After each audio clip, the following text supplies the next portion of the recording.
Sheila Sherfless McCormick is running for office in the 20th district of Florida. What the fuck is going on here?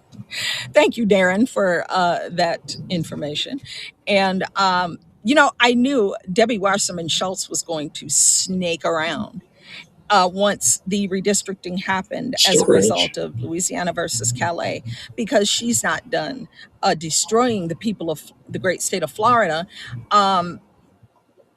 So reading about her and come to figure out it's all the same district, the 20th district in Miami, I don't know, whatever, 20th district.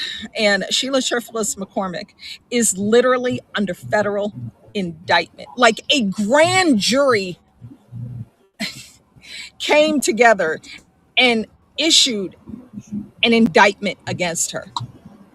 The Department of Justice on the federal level is down on her fucking head because she stole $5 million in taxpayer COVID-19 relief funds to fund her campaign in 2021, 2022. What is going on here? Why is she even... She should not be allowed to run for office. She thinks it's going to offer her some kind of cover when she goes back to court. I think it's next February, and the midterms are obviously in November. So she thinks it gives her some kind of political cover. Let me help you out there, bitch. It doesn't. You know how I know? George Santos. George Santos was booted out of Congress for a lot less money with campaign finance violations than you, Sheila Sherfless McCormick. The only reason George Santos is out is because President Trump pardoned him. So you don't have political cover. Just, if that's what you're thinking, that you'll be protected because you're in Congress, that shit ain't gonna work, dog. You're going to jail. You're going to prison because you stole $5 million. If a regular citizen wrote a check and it bounced at their bank, so essentially giving yourself a payday loan until you get paid the next payday, you're going to jail. But Sheila Sherfless McCormick can not only not go to jail, but this bitch can run to be a member of Congress. First of all, she's running on this notion that black folks need her. No, we don't. You're not black. Hopefully I spelled that right. You're from the Caribbean. You are a tether. You are what we call a foreign tether. You're not even black. Ain't that some shit? Why is it people always run to black churches and black people when their career is sinking? So Debbie Wasserman Schultz, another garbage ass candidate that's been in Congress for over 2 decades, proved with no results, zero quantifiable results of her doing anything worthwhile for her constituents. Her constituents are fucking poor. The crime is high, and nothing has been done to help these people and help them out of poverty. But of course, she claims she has to keep fighting for the people. A nasty white liberal KKK racist despicable old boomer bitch wants to run black folks district when there are other black candidates who are real black people. Oh, like Uncle Luke. He's my favorite so far. Yeah, that Uncle Luke. Yeah, 2 Live crew. Luther Campbell is running for Congress in the same district as Sheila Sherfless McCormick and Debbie Wasserman Schultz. Get them 2 garbage candidates out of there. They didn't do anything for the people anyway. If I was there, I'd vote for Uncle Luke in a heartbeat. I don't give a crap. Remember him? He's got more experience and more skin in the game than any of them nasty hoes. They're not hoes. They can't make any money. But Luther Campbell, he fought doing anything for Memorial Day.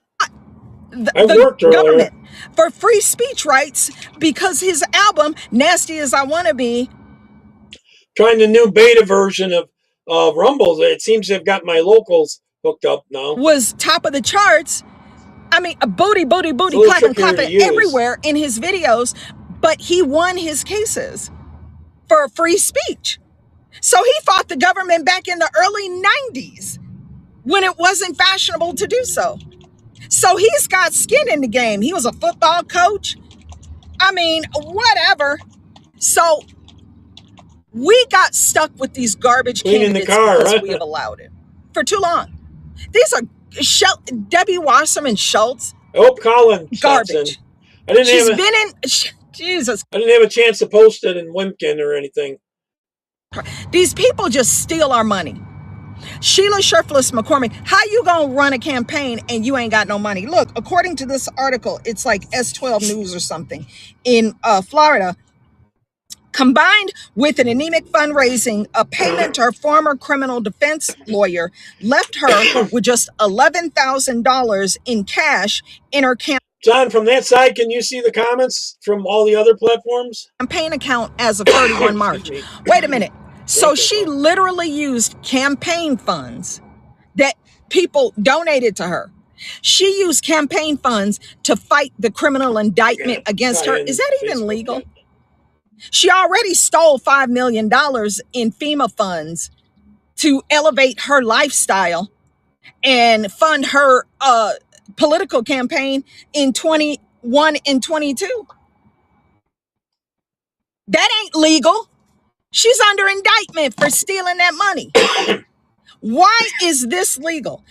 Kick her out. She can't run. This is stupid. This is stupid.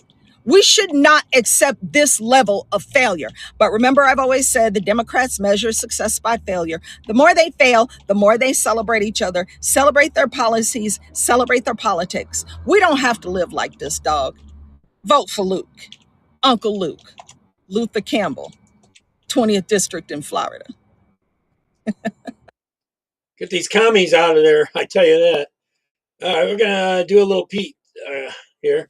A new survey finds 81% of Gen Z says the economy is either bad or, quote, terrible. This matches the worst results of the 2008 crisis and the 1970s stagflation. And it's weird considering jobs are doing just fine at 4.3% unemployment, historically low, while the Atlanta Fed says GDP is running currently at 4% growth, which is historically high. So why are young people so miserable? 3 things: wages not keeping up with inflation, soaring college debt, and housing that costs so much they got to crash with mom or share ramen with the roommates, with a new fear unlocked from AI and jobs. The surveys from Generation Lab, which found 81% of Americans age 18 to 34 rate the economy as bad or terrible, with just 2% saying it's, quote, excellent. The numbers are identical by gender and race, except blacks, where more say it's bad, but much more say it's excellent, 2.5 times more than whites. Now, as you'd expect, there's a huge difference by political party, with Republicans optimistic and Democrats peering over the ledge. Still, setting aside politics, the pain is real, unlike the sociology jobs they were expecting. Wages hit a wall under Joe Biden with zero growth while prices jumped 25 to 30%. Trump's second term is back to growth thanks to tax cuts, deregulation, and deportations. But that is a big hole to jump out of, and it's not close to keeping up with housing, which got a 1-2 punch of Bidenflation plus Powell's rate hikes, which together doubled the median mortgage to nearly $2,200 per month. That also drives up the salary you need to qualify for a mortgage, which just hit $112,000 according to Redfin. That's a problem for Gen Z since their median income is $45,000. So even with 2 incomes, just 1 in 5 Gen Z can afford a house at the prime age to start a family. Buy a car these days. In fact, 1 in 3 Gen Z are living with their parents, which is Great Depression levels. The average first-time homebuyer just passed 40 years old, which is a bit long in the tooth to be starting a family.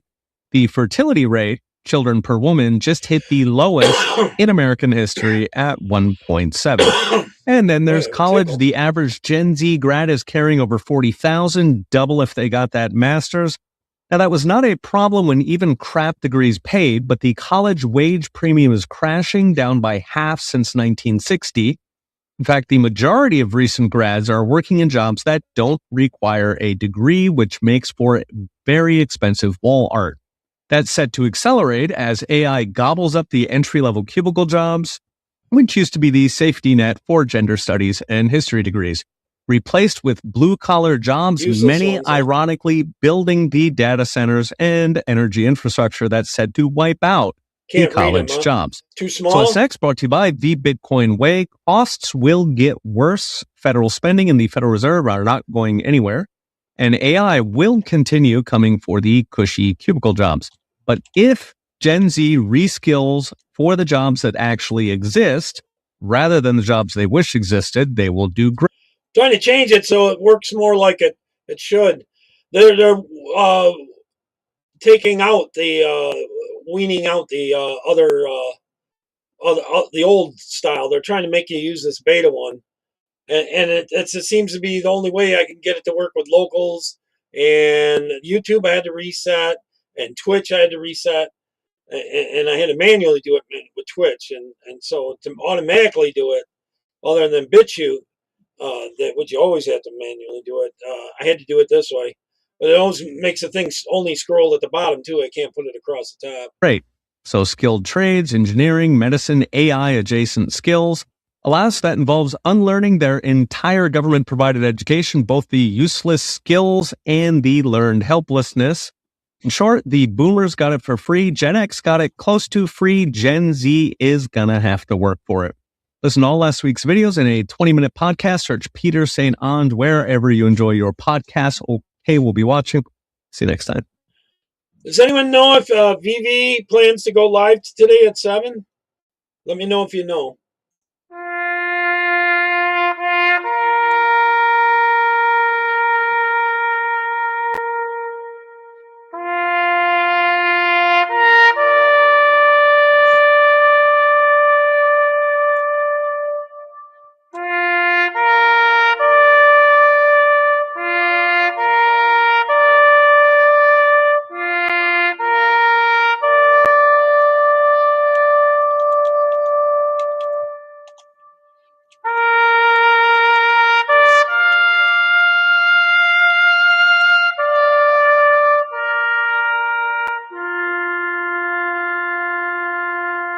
Having hell trying to get everything working. Oh,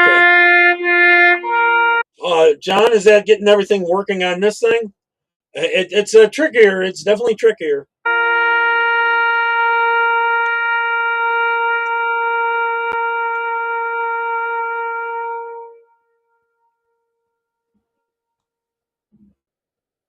Thought I'd play that for Memorial Day a little bit to honor everyone. I should have played that at the beginning. I forgot to. So you've probably already heard this story, and I don't mean to bog you down with her word salad, but Maureen Galindo, the Texas congressional candidate who said Zionists should be in internment camps, well, now she's doubled down, and there's even more to this story. So, I don't care what religion you are. If you are a Zionist, meaning that you believe that you are just entitled to land, or someone's just entitled to land, and yeah, I think that you're a danger to humanity and belong in prison. She's upset about a religious state by proposing to jail Americans for their beliefs. I mean, does she even hear herself? But here is what is not being reported. When the criticism came, she thought it was the right move to post this man to her Instagram. The Palestinian people who are uprooted, thrown in the camps, living in starvation, killed for 20 years, and forbidden to use even the name Palestinians. That is Ghassan Kanafani, a spokesperson for the Popular Front for the Liberation of Palestine, literally the face of it. PFLP is a designated terrorist organization in the United States. They're known for hijackings, bombings, civilian attacks. That is who she ran to for backup. Now, Democrats are scrambling, even AOC calling it. I just want to know if I had to stop right at 7 type thing. Try to time these out. Bigoted garbage. I probably should play some of the longer ones. But Galindo finished first in the Democratic primary. A few people at Collins especially come on because one is about England. Enough voters said yes to this. The only reason the party is now panicking is because it went national. Thanks, this John. Isn't a fringe candidate who just snuck through. This is a Democrat Party problem. That's for sure. It's an American problem too. Totally is having them around, I tell you that. The governor of California just told you where to buy gas. Not a suggestion, a directive. skip Chevron. Go buy unbranded instead, because Chevron put up signs in their stations blaming him for high prices. And instead of fixing the problem, Newsom panicked. He declared war on a gas pump. Newsom is declaring war on Chevron, telling drivers to avoid filling up at the gas stations this Memorial Day weekend. Now here's what I'm looking at. I'm setting at a Chevron, $7.89 for regular, $8.09 for plus, $8.29 for Supreme. This is California. This is what Newsom's policies cost you every time you fill up. And it's about to get worse. Because here's what nobody's talking about. Valero, one of the last major refiners in California, just ate $1 billion loss to get out. They looked at Sacramento's regulatory environment and said, heck, we'd rather lose $1 billion than keep operating here. When a company loses $1 billion just to leave, you know something's broken. And it's not broken by accident. It's broken by choice. You might call it a fuel-based feud or big oil battle between Governor Gavin Newsom and Chevron Gas. The head of the Golden State is singling out Chevron for high prices at the start of Memorial Day weekend, one of the busiest travel periods of the year. So Newsom blames Chevron. Chevron blames Sacramento policies, and Chevron's right. But here's the part that makes me so angry. He's been blaming oil companies for years, while his administration, through CARB, through cap and trade, through low carbon fuel standards, through a regulatory environment so hostile that companies would rather burn $1 billion than stay. He killed the refinery capacity. And now, when Chevron calls him out with a sign, he has a toddler meltdown on social media. Now the sign reads, California politicians are choosing foreign oil and fuels over local jobs and lower costs. And that's not some oil company spin. That's the truth. And Newsom can't handle it. Newsom's office posted on X, big oil is already making billions off Trump's Iran war. Don't let them rip you off even more by overpaying for the brand name. But why this brand? A group within California's Energy Commission found that Chevron averages more than 60 to 80 cents per gallon above unbranded alternatives. But here's the thing, and this is where it gets dark. California used to be energy independent. We had refineries, we had jobs, we had stable supply. And in the last 5 years alone, 5 major refineries have shut down or announced closures. 5 in 5 years. Martinez, Rodeo, Wilmington, Benicia, and Valero's Wilmington facility shutting down in 2026. Valero's Benicia processed 145,000 barrels a day. That's 8% of California's entire gasoline supply gone because the regulatory cost became higher than the profit margin. Chevron is posting signs at many locations blaming the state's climate policies for the high cost of gas. Sacramento policies did this. Now you pay more. The messages greeting customers go on to say California politicians are choosing foreign oil and fuels over local jobs and lower costs. So you know what happens when you kill domestic refining capacity? You import it. Over 60% of California's oil comes from foreign countries. Iraq, Saudi Arabia, Brazil, Ecuador, and we're paying to ship all of that. Alaska into the mix, and you're over 75%. You're not energy independent. You're not even close. We are dependent on global supply chains that we simply can't control. Because of Newsom. Mismanagement. All right, so we got an update on the White House pew-pewing. Watch. This is what always happens when we have something like this. I always start to check in on the security situation at the White House, but this is what happened around 6 o'clock this evening. I'm told that a gunman came up near the White House on the west side, what is described to me as Gate 17. This is kind of near 14th Street on the west side of the White House, and came up and brandished some sort of a pistol. We don't know what type of... I think I played this. All right, here's New York City. Watch this. Allahu Akbar. Allahu Akbar.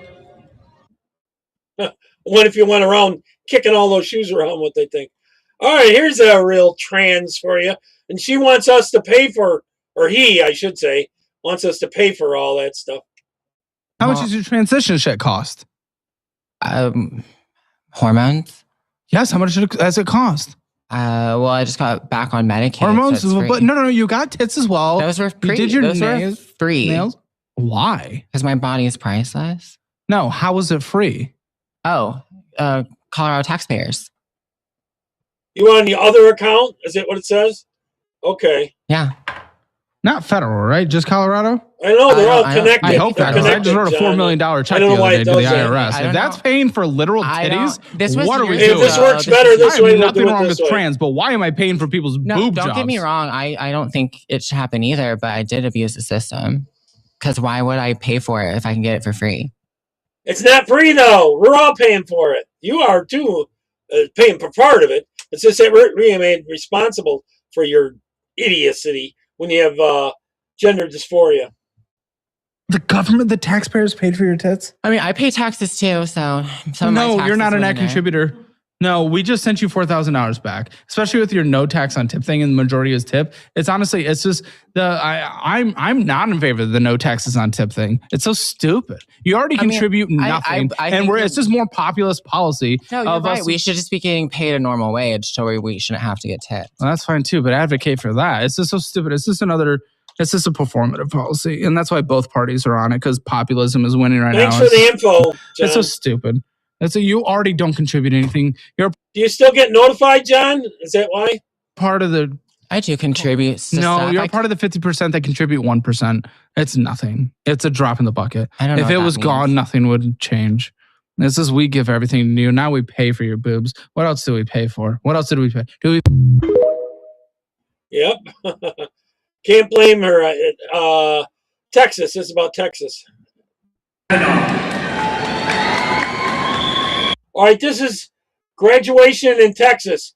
If you can see what she's texting out. She says, "Holy hell, nothing but Mexicans at this graduation." LMOA.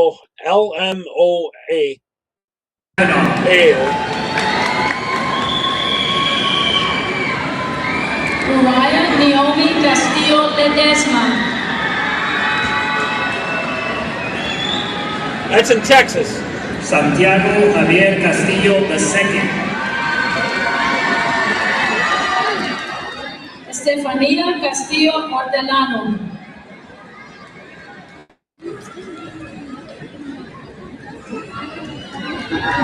Andrés Eduardo Castillo Ayala.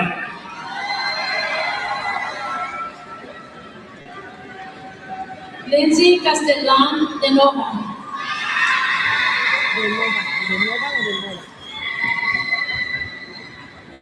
Emily Castellán Domínguez.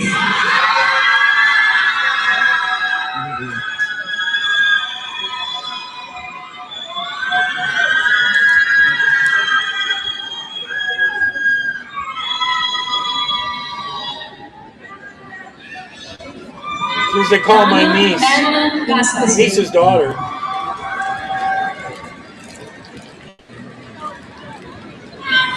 Giselle Soraya Carrizales.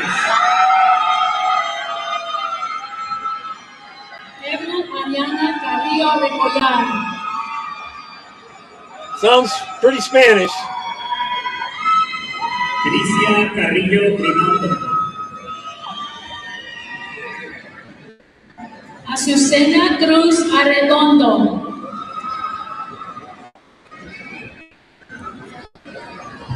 Ashley Domínguez Ramos.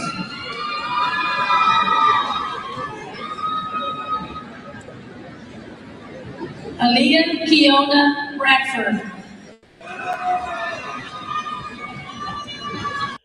Yep, that's America these days. It's only going to get worse, I think. Okay, here's the 20th anniversary of Al Gore's Inconvenient Truth. This environmental catastrophe bearing down on us. I keep hearing that we're killing the earth. How dare you? You have stolen my dreams and my childhood. Hey, Marianne! I've been a consumer reporter for years. I've covered so many scares. Plague, famine, and perpetual war will kill us. We're going to run out of oil. Nuclear power will give us cancer. Killer bees swarm ever closer. Bird flu, flesh-eating bacteria. The list of terrible things that were going to get us is long. And yet we're living longer than ever. None of those scares turned out to be as frightening as the warnings. But I'm told global warming is different. Entire ecosystems are collapsing. We are in the beginning of a mass extinction. The alarmists have evidence that And she was making tons of money doing all that crap. supports their fears. Temperature is rising.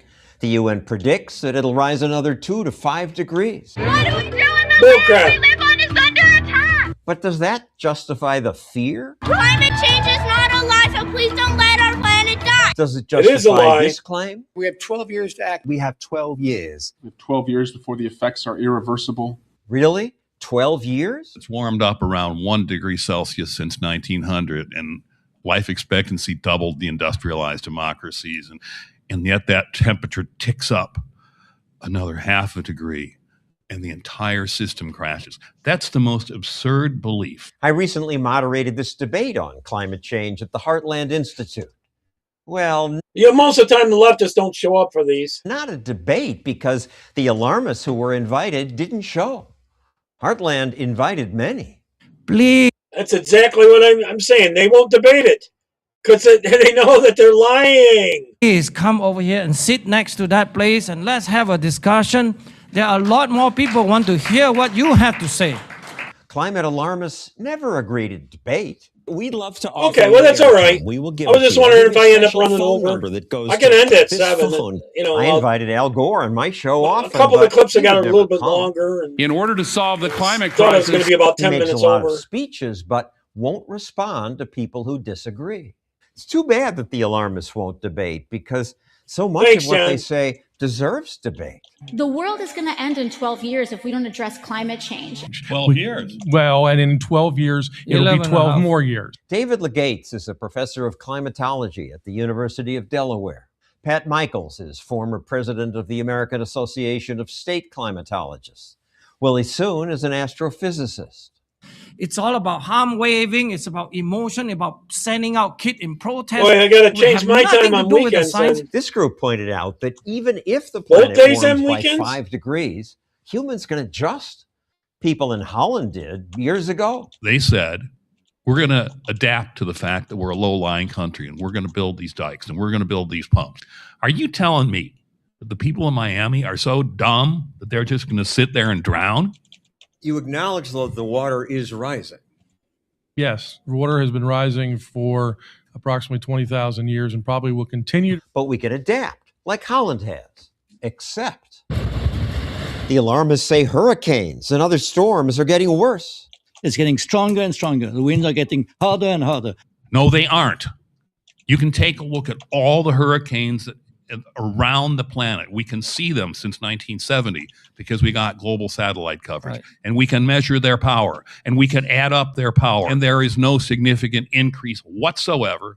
There is no relationship between hurricane activity and the surface temperature of the planet. The claim that hurricanes are getting worse and the 12-year deadline were 2 of 4 myths I heard the Heartland panel convincingly debunk. Myth number 3 was that government action today And their solution really is to tax us more and limit us more, which it is as they want control. will save us. We have to act now. The Obama administration's model projects that the amount of global warming that would be saved for going to zero emissions tomorrow, you don't know how to do that, put you back in the Stone Age, but let's just say we did it, would be 0.14 of a degree Celsius. So no real effect on the climate. But You'll sure Not have man-made. an impoverished dark country, won't you? myth number 4. The more sunspots there is, which it goes in cycles, 10,000 year cycles, really. The more sunspots there is, the more gamma rays, the hotter the Earth gets. It's gone through these cycles before, and we're not going to change it. Nothing here on Earth is going to change it. Idea that carbon dioxide is carbon pollution that just does harm and threatens the food supply. There are places The carbon, higher carbon levels makes more plants grow, which then lowers the carbon level. So it's kind of balanced. on Earth where it is just greening up like crazy. So if you're really concerned about the plants, more carbon dioxide makes them not just grow faster, but also makes them more water efficient. Carbon dioxide is a greenhouse gas, but it also helps feed the world. A lot of people pretend to know about climate, pretend to have studied it, pretend to come up with these answers, and then make these proclamations to scare you so that you'll do what we want you to do. But if what the alarmists say is not true, Why would the International Panel on Climate Change, the United Nations, go along with the exaggerations? Governments like control. Most governments want to keep control, and governments get bigger and bigger over time. IPCC does stand for Intergovernmental Panel on Climate Change. Carbon dioxide becomes that molecule by which we can take control of your lives, of your efforts, and everything that goes on. Are they right? It's confusing when there are so many serious people who are so worried. I wish there were a real debate. Why won't the other side debate? Because they'd lose. They know it. They just point fingers like calling you racist, that kind of comments. Stuff. Here's a long thing by Spencer Platt there he's running for mayor in LA. How is he going to win in a deep blue city? All of my supporters here are Democrats. I've been speaking to Spencer. I said, get the South Central, get the South Central. And he sent me a flyer right as I was saying it. I was like, he's coming. This is it. Look, Angelinos are frustrated. We are dealing with crime and homelessness. We're now less than 2 weeks until the election day. How are you feeling? Amazing. I just got texted a new poll. Colin! I don't really believe any polls, but it has me surging now at 25. From now on, if there's two Rumble things, I'm probably going to be on this one more because I'm having trouble with the other one, sending it to locals and Twitch and YouTube. Those three platforms, I was having trouble keeping it connected. 5%. I'll text it to you. I just got it. This one is trickier to use. Legit poll. I feel great because I believe I'm going to win in 13 days outright with 51% of the vote. So I'm pretty confident. I think my message of safety has hit all the moms across the city of Los Angeles, and they want their kids to finally be safe again in LA, and I look forward to executing that mission for them. Yeah, I think that poll has you, I just saw it too, but I didn't see the actual where it was coming from, but it has you tied with Mayor Bass, and there's still like a good chunk of people undecided right now.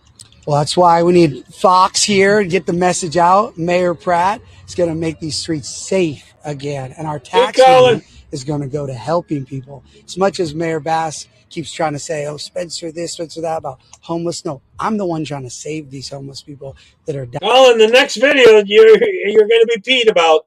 It's about what they're doing about bringing in illegals to England. Dying 7 a day in the streets. She is giving these people needles with our tax money. We are stopping that. We're not giving needles and tourniquets and alcohol wipes. And I'm pretty sure a story's coming out. I've assumed it, but this could be breaking news. That's like giving alcoholic free drinks.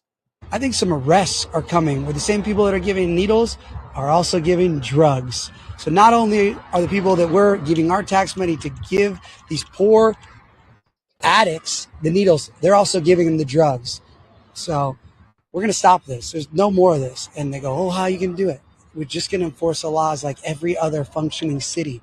I don't know what Mayor Bass and I don't know what's going on here, but we have a lot of laws that make it so all these things people are doing, they're not going to do it anymore. Yeah, and one of the things that the mayor has told us is these are issues that have been problems for decades. Well, she also told everybody when she was running that she was going to stop homelessness. She was going to remove over 15,000 people. So whatever she says, as what we can now see after 4 years, is not truthful. She bragged on the debate stage about lowering homelessness, which she's, first off, those numbers are cooked. The RAND Corporation says it's 30% higher than what Mayor Bass says. But she's also not referencing from when she started. She may be referencing last year, but she already had it increase so much in her term that even if we're going off her numbers, it's still increasing. And she spent $400 million of our tax money to allegedly house 1,400 people. If you're in any job in the world and you take $400 million and there's more money, that's just one piece of Inside Safe. You know, they want the issue. They want the emergency issues so they can spend more money, so they can money launder. There's more than that. $400 million for 1 year for 1,400 people. This is criminal. These are criminals right now. They're stealing all of our tax money to have people dying on our streets. I can't wait to get in and stop all this. And they go, how are you going to do it? You stop it. You say no more. And we're stealing our tax money. We're going to take all these NGOs. We're going to audit everyone. Everything's going to get audited. All these all these NGOs are late to their audits. They're not turning in. That's why money keeps getting paused by the federal government, because they're not showing the paperwork. We need to see where our money is going, and no more just giving drug addicts needles. Tell me about this barbecue event that you had this evening.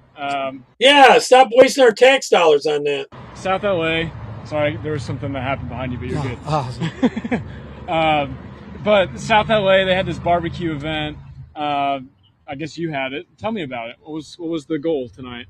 Yeah, some people I know on that block have a lot of people in that community, and they support me. And they said, "Do you want to come out?" I said, "Of course." Yeah. And since I love barbecuing, and I would never make barbecues illegal, but what I would make illegal are vagrant fires under freeways and next to buildings, because 84% of the fires are not from people's backyard barbecues. So the barbecue was intentional tonight. I mean, I added the barbecue. There was just going to be a taco truck and an ice cream truck, and my close friend Keith, who's a great barbecue legend, Keith Casey, called him. I said, we need to get some outdoor barbecues going here, because that's part of LA. People barbecue. We're never going to ban barbecues. We're going to ban vagrant fires that are lighting buildings on fires, that are lighting freeways on fires, that are lighting brush on fire. That is where 84% of these fires are, not people's backyard barbecues. So yes, it was incredible.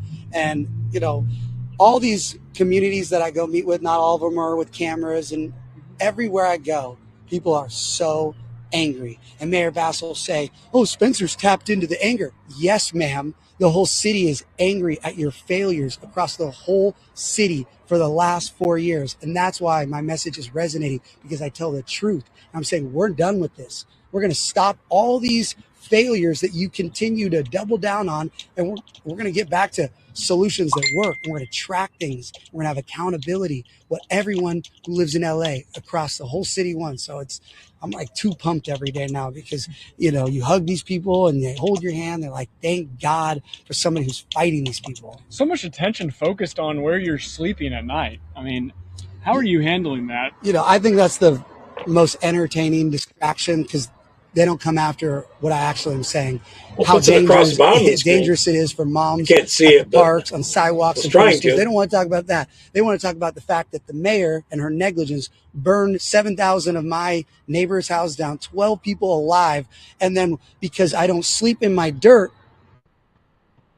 that's what we're going to talk about. First off, to be clear, why should you pay for it, though? They keep referencing, this is where I live. The Palisades. This is where they burned down.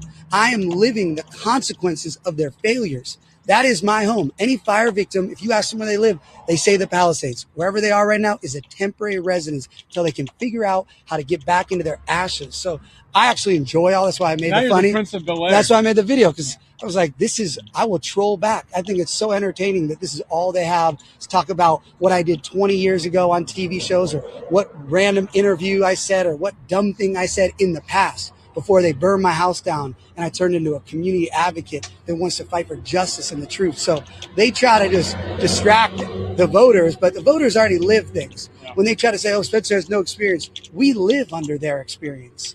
We know what their experience is. We're done with it. We don't want any more politician experience. We don't want any more corruption experience. And that is why I'm surging in the polls. That's why there's so much momentum and excitement, because people are so excited to have a real outsider, a fighter, not one of these criminal politicians. Just a couple more questions, because I know you're busy, but we're seeing your, I guess you could say, support across the country. Like, I'm getting these texts. I know other people are getting these texts asking about Spencer Pratt. Is this legit? Today, even the president mentioned Spencer Pratt. I mean, how are you handling all this attention? Yeah, I think everyone with a functioning brain wants LA to be the greatest city in the world that it can be. All the people from all over the country, they're from LA. They got forced out of here. We lost 50,000 people in LA in the last year. All these people want me to get elected so they can move back. So all the things, the reason why they left are fixed. So it's not shocking that there's support all over the country, because I have common sense. I'm a common sense American. That is what I stand for. My party is Angry Angelino. That's it. I am just a local person that wants our local leadership fixed, our water and power, our sanitation, our police, our fire department. It has nothing to do with any national politics and anything in other countries. But I'm so grateful for everyone's support, because it means they are hearing my message about Yeah, you're buying those needles. Functioning. There's a billboard for you in and Georgia. paying someone to pass it out. Shout out Brandon from Georgia, a true legend. You know, people are excited for somebody who's not a politician to be breaking through. Nobody ever gets to say what I get to say on these platforms. It's the truth. Yeah. But politicians always are lying. They're all lying. They're all covering up for each other. So everyone's like, yeah. Do you think that's going to resonate here in LA too? 100%. They keep trying to say, oh, how is he going to win in a deep blue city? All of my supporters here are Democrats. All my lunches I go to, all my fundraisers, all the big meetings, it's all Democrats. Again, LA is a Democrat city. The Democrats are not happy with what LA is. And they hear me saying, I'm not happy. We're all in alignment on fixing LA. I represent all of the taxpayers that are fed up, and we're going to get LA to be the number one city in the world. Would you support giving the homeless people new teeth?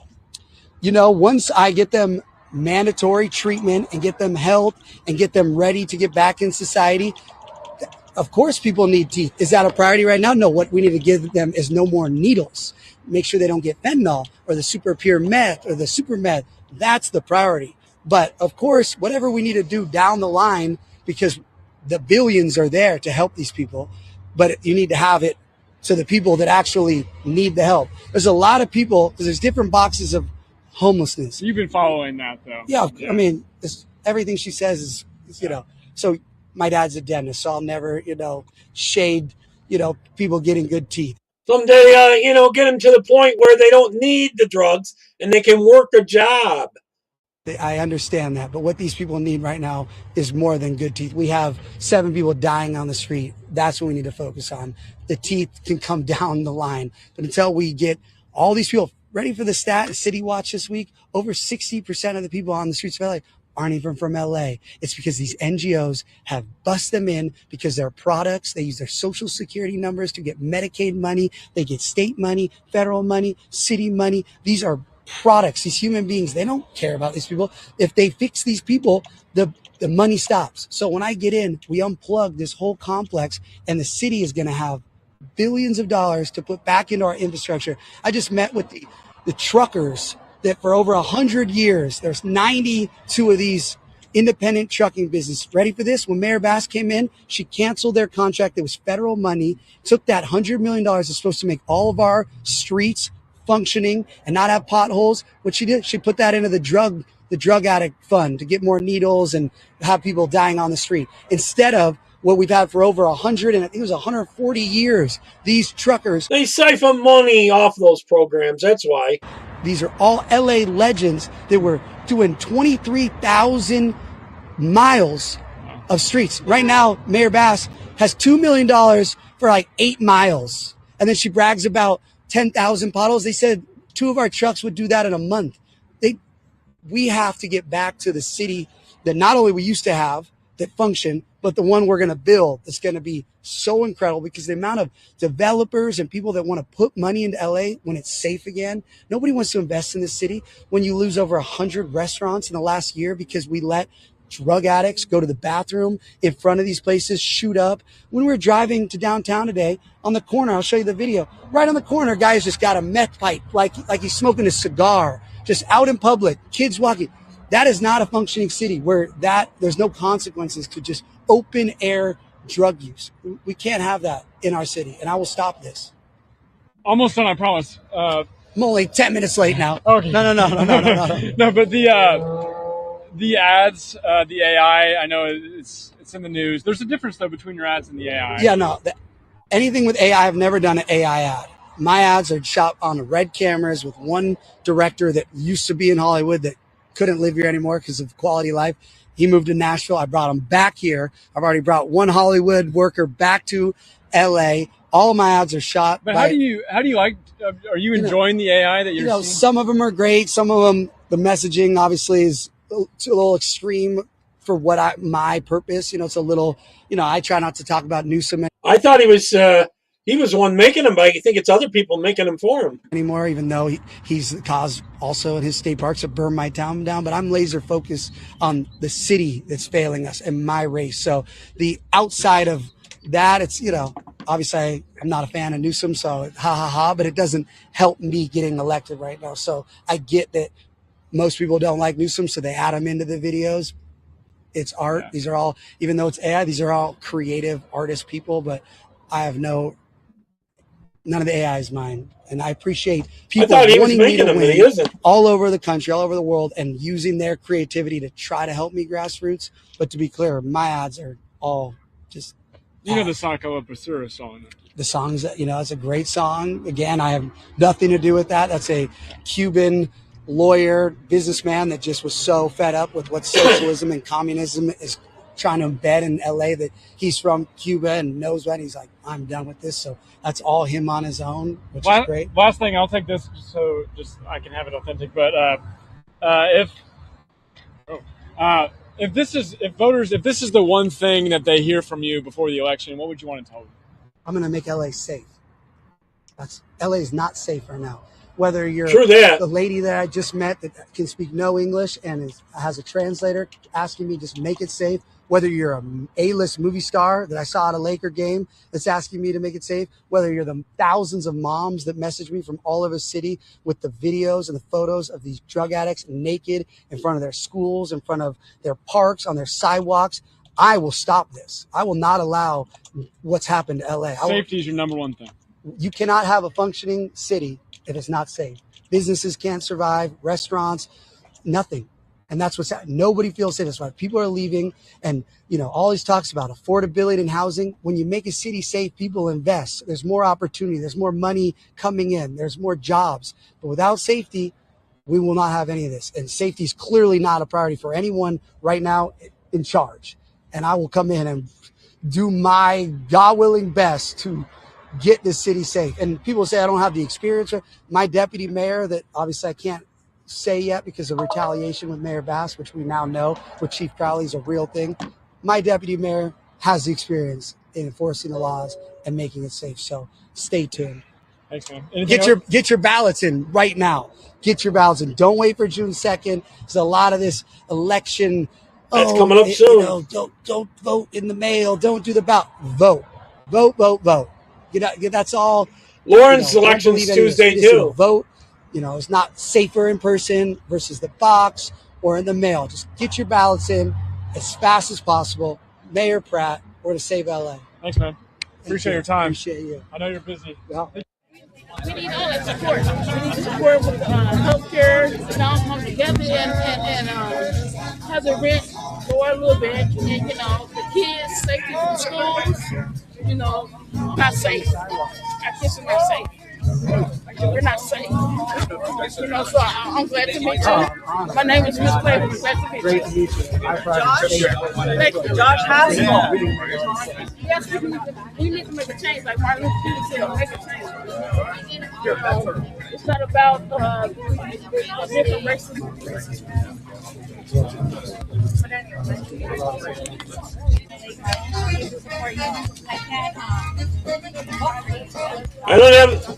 I don't own the rights to the music. Don't give me a strike on it.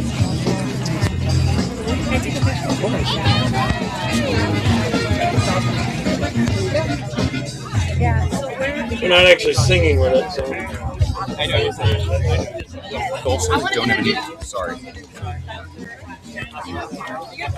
Yeah.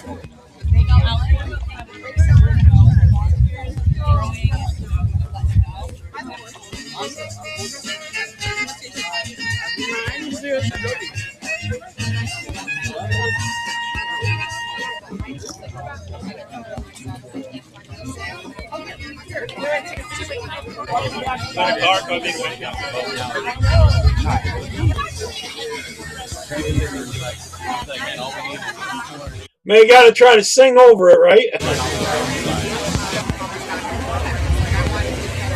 I haven't watched this all the way through, so I don't know if this is all there is to it, or what's the odds of him winning? Better than any in a long time in LA, but I know they're going to cheat. Mail-in balloting, they're going to stuff. Oh, the one flag there was the original Iranian flag, Iranian people's flag.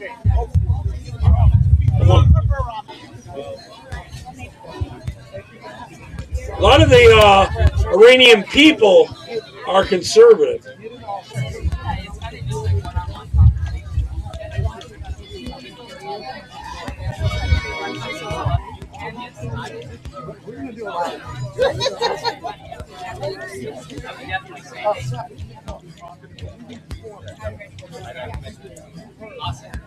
funny, my friend just yesterday was telling me that to take one off of mom cancer. Yeah, yes.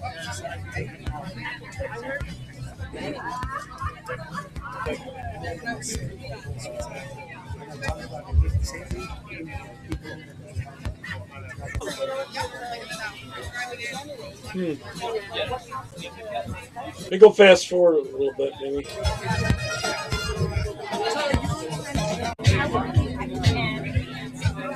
Oh, he's coming. This is it. I've been speaking.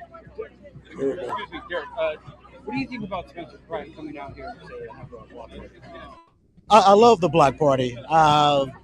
I've been speaking to Spencer. I said, get the South Central, get the South Central. And he sent me a flyer right as I was saying it. I was like, oh, he's coming. This is it. And I loved it. I grew up in St. Louis, Missouri, the inner city. And so I couldn't even imagine having something like this.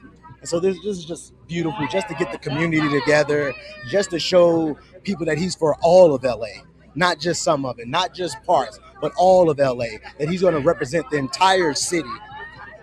Yeah, what do you think about him coming out here? Candidates don't usually come to South LA. We can look back, we can go decades. Candidates avoid cities like this, areas like this. Where I'm from in St. Louis, it was called the state streets. Politicians avoided the state streets at all costs. And so him coming out, he's showing that I care. He knows exactly what neighborhood this is. That's exactly why he's here. And so that's just, I'm honored to even be here. Do you have a message to the So out here, I kind of like it, huh? Do I have a message to the candidates? It's hot there. It's warm here. It's 70. Well, my main thing is 72. For Spencer to just keep going, keep spreading your message, keep bringing hope and positivity to the people out here. For the other candidates, you were in office this entire time. Why did you not stop the issues that were happening? Something like in LA, we have black people are 8% of the population, but 35% of the homeless. We have a black mayor in office. Do you not see your people out there suffering? Spencer Pratt wants the suffering to stop. We want the suffering to stop. So that's what today is about. It's showing that we're going to come to the place where people avoid. This is a new Los Angeles. Hi, my name is Miki Yamashita. M as in mother, I-K-I, Yamashita, Y-A, M as in mother, A, S as in Sam, H-I-T as in Tom, A. And I run Asians for Pratt on Instagram. Follow us. What do you think about the block party out here in South LA? I absolutely love it. It's full of so much spirit and optimism, and we all can't wait to get him elected on June 2nd. Candidates usually don't come out to South LA. What does it show? Colin, next video It shows that he understands that all of us, all around Los Angeles. Tammy, what do you think the chances of the Platt guy going to win, Spencer Platt winning Los Angeles? 83 is warm. No matter what neighborhood, are really concerned about the high humidity too, right? many issues that plague the whole city, and so he wants to make sure he addresses the issues that affect us all. So I'm glad that he's here. I'm glad that he has been to all neighborhoods all across LA. It's been great. Is there a message you would like to say to the candidates?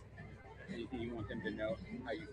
Look, Angelinos are frustrated. We are dealing with crime and homelessness and all manner of issues all day long. And it just plagues us every day. And we just need a change. And we need someone who actually takes our problems seriously and comes up with real solutions. And we may need an outsider to come in and put a fresh pair of eyes on all the issues that plague us, and make some changes around here so that we have a safer LA.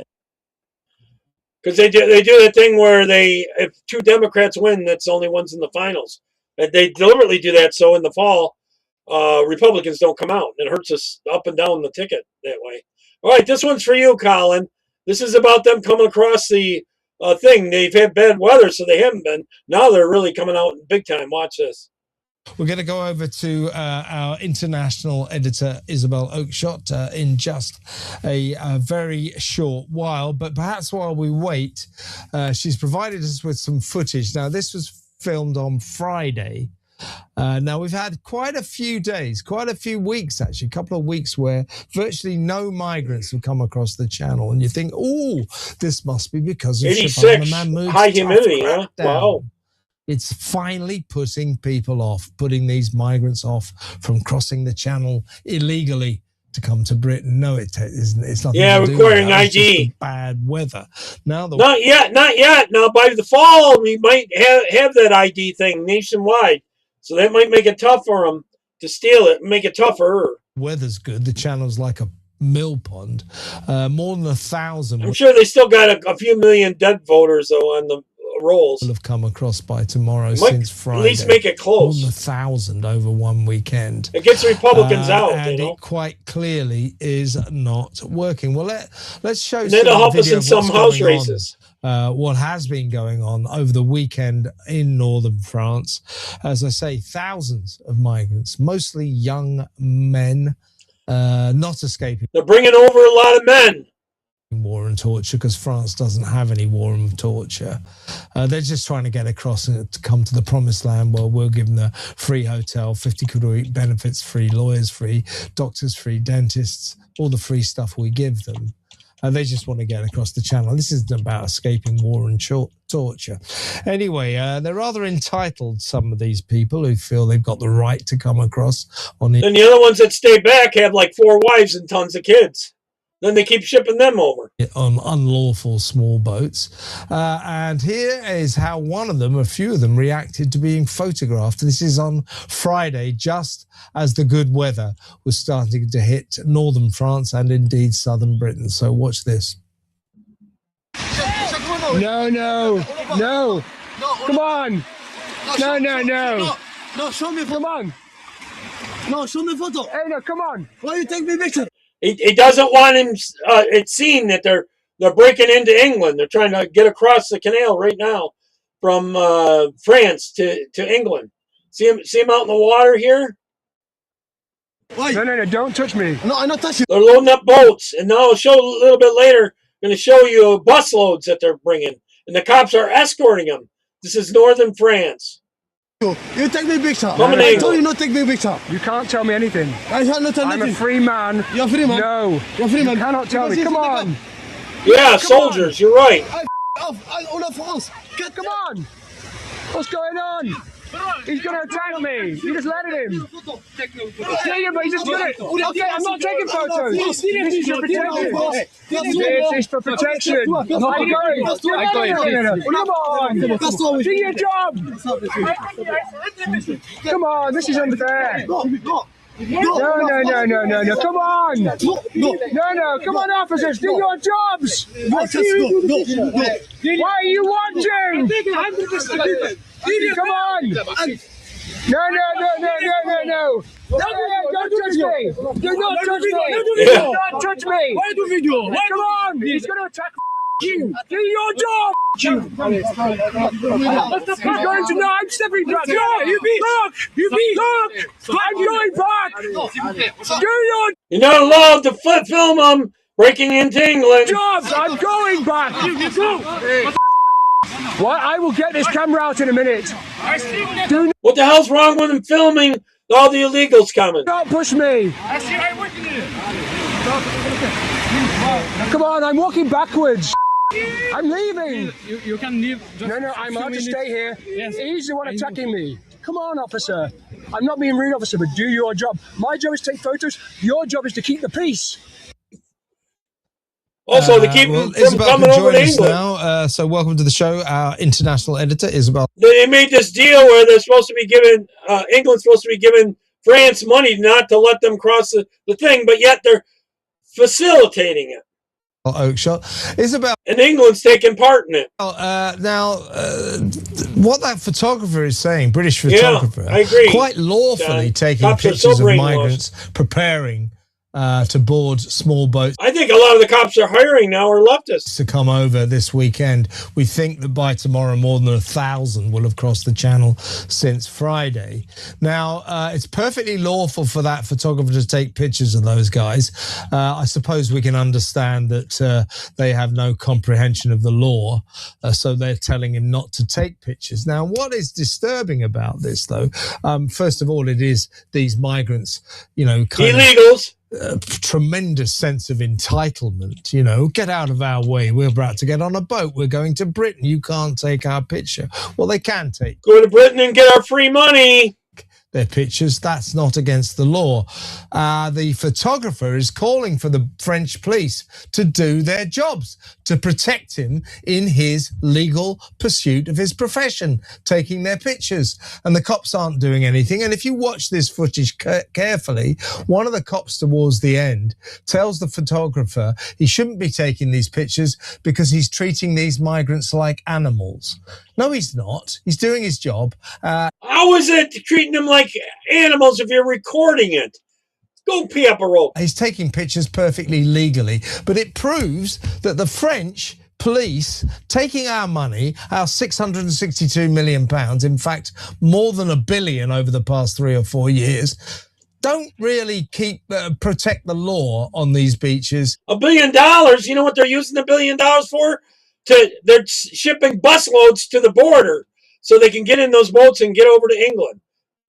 And certainly seem to show That's favoritism towards the migrants who want to set sail in illegal boats to come to the promised land.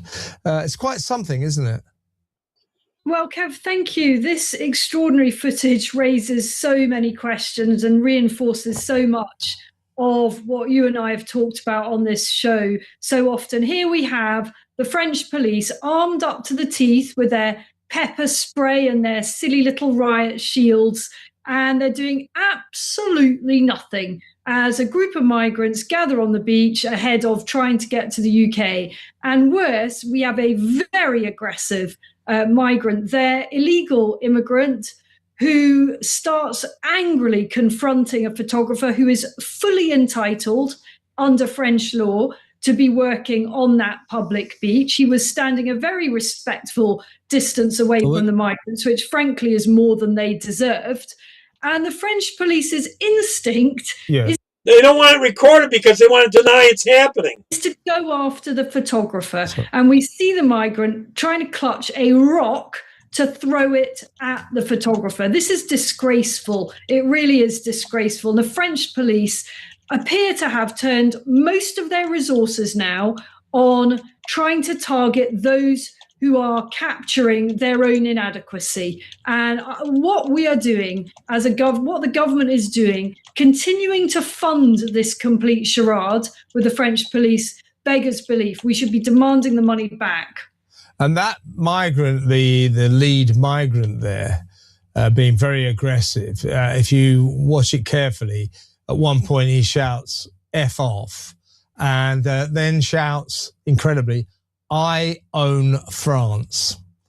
I mean, this really stopped me in my tracks. It is the cops there. That is what he said in between expletives. And do you know what? Colin, do you have anything similar to ICE in England? Not to mention all those ones that are in France came from another country. They're all illegals too. It's not just a language barrier there. That speaks to how the migrants are behaving. I'm afraid illegals. A great deal of them, and those in particular in charge of them, the way they are behaving in Calais and in Dunkirk is as if they have a complete right to be there, and as if this is their yeah, Tamer, we don't want them, but the other thing is they come over here and they get all the free stuff. We're paying the taxes for all that. Territory that they will protect, whether it's with shotguns or whether it's with rocks or whether it's with throwing bottles. And the French police have allowed this to happen. And I am increasingly concerned that the type of migrants that are now heading to the UK is changing, that this is something that is evolving and has evolved over a period of time, but is really escalating now. And we are now getting far more of the type that you see in that footage, very aggressive, very hostile, and very entitled. than we were previously. And they're certainly not going to get stopped by the police, given that their attitude seems to be to just facilitate these migrants getting to the beach and getting onto small boats and heading off for the promised land, as I keep saying. And when they get here, we know what happens. They get 4-star hotels, or they get nice accommodation in some military camp. What they're doing is they're bringing in a dependent class so they can keep getting them voting for them for generations. That's what they're doing. They get £50 a week welfare. They get free food. They get free doctors. They get free dentists. They get free lawyers to help them stay. So that is what is going on. We've also got footage here. All part of the plan. When I watch this with the buses, you won't believe this. And the cops are escorting them to the border to get him to England. We can talk over this. Now, this is extraordinary. We think that this is northern France again, captured on Friday. This is Wissant, just one of the main beaches, going towards one of the main beaches from where the migrants sail to Britain. They are in that coach in the lead there, and they're basically being followed by a police car, which is essentially escorting a coach full of migrants to the beach where they will get on small boats. Who's paying for that bus? I'm sure the illegals aren't paying for it. And head to Britain. Now, correct me if I'm wrong, Isabel, but I thought that the reason we've given the French more than £1 billion over the past 3 or 4 years, culminating in another 662 million from Shabana Mahmoud, the Home Secretary, just 2.5 weeks ago, was to stop migrants getting on the boats, was to stop them coming to Britain. They're not stopping these migrants at all. They're helping them. They're facilitating these voyages to Britain. So we've given them more than a... So, yeah, he's going to say they're giving them more than $1 billion. And all that's doing is helping them get more over there. £1 billion for them to help these migrants get to Britain. It is absolutely insane. It is. So thanks to Adrian, the Nowhere photographer, for capturing this. He was in a car behind and... No wonder the Reform Party over there is doing so well. That bus is indeed full of illegal immigrants who are on a particular stage of their journey to the UK. And there you've got the police pootling along behind. Get Starmer out of there now. At a nice steady pace. They, as he's pointed out, they could easily have overtaken the bus, they could have stopped the bus, but this isn't what they do. And towards the end of last year, we provided did that big exclusive from the Undercover Migrant of the police shepherding migrants onto buses, of the police escorting migrants on these buses. I don't know how much more evidence And how about the buses all free? We're paying for that. And people like the Nowhere photographer, and they seem to love to use these white, brand new buses. Christian, the Undercover Migrant. How much more evidence do we need to give the Home Office that the French police are not doing their jobs? I mean, it's all there. I've put it out there. Other people have put it out there. And it gets more... Actually, I bet you they are doing their jobs, because I believe this is part of their plan. And more brazen, it gets more and more flagrant. And we've got a whole summer of this, folks. And I would love those who defend this situation to look at how that migrant behaved on the beach, throwing rocks at a photographer, legitimately doing his job. It's all men, too. And tell me, what is that migrant going to contribute to our national life, other than being a net...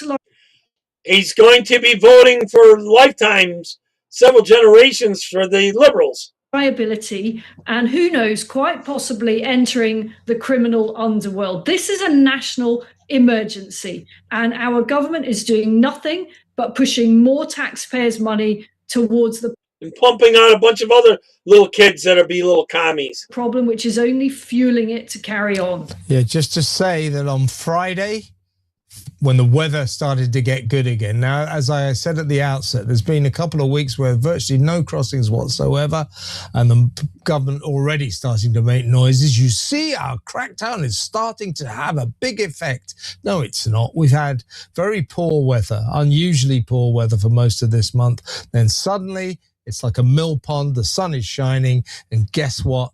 They start coming across in their hundreds again. So Friday, 394. Saturday, 287. Yesterday, Sunday, 231. That's the ones they're counting every day. We know that 70 were caught coming across first thing this morning. We fully expect that by the end of today, how many Friday, overnight? There will have been way over 1,000 migrants coming across.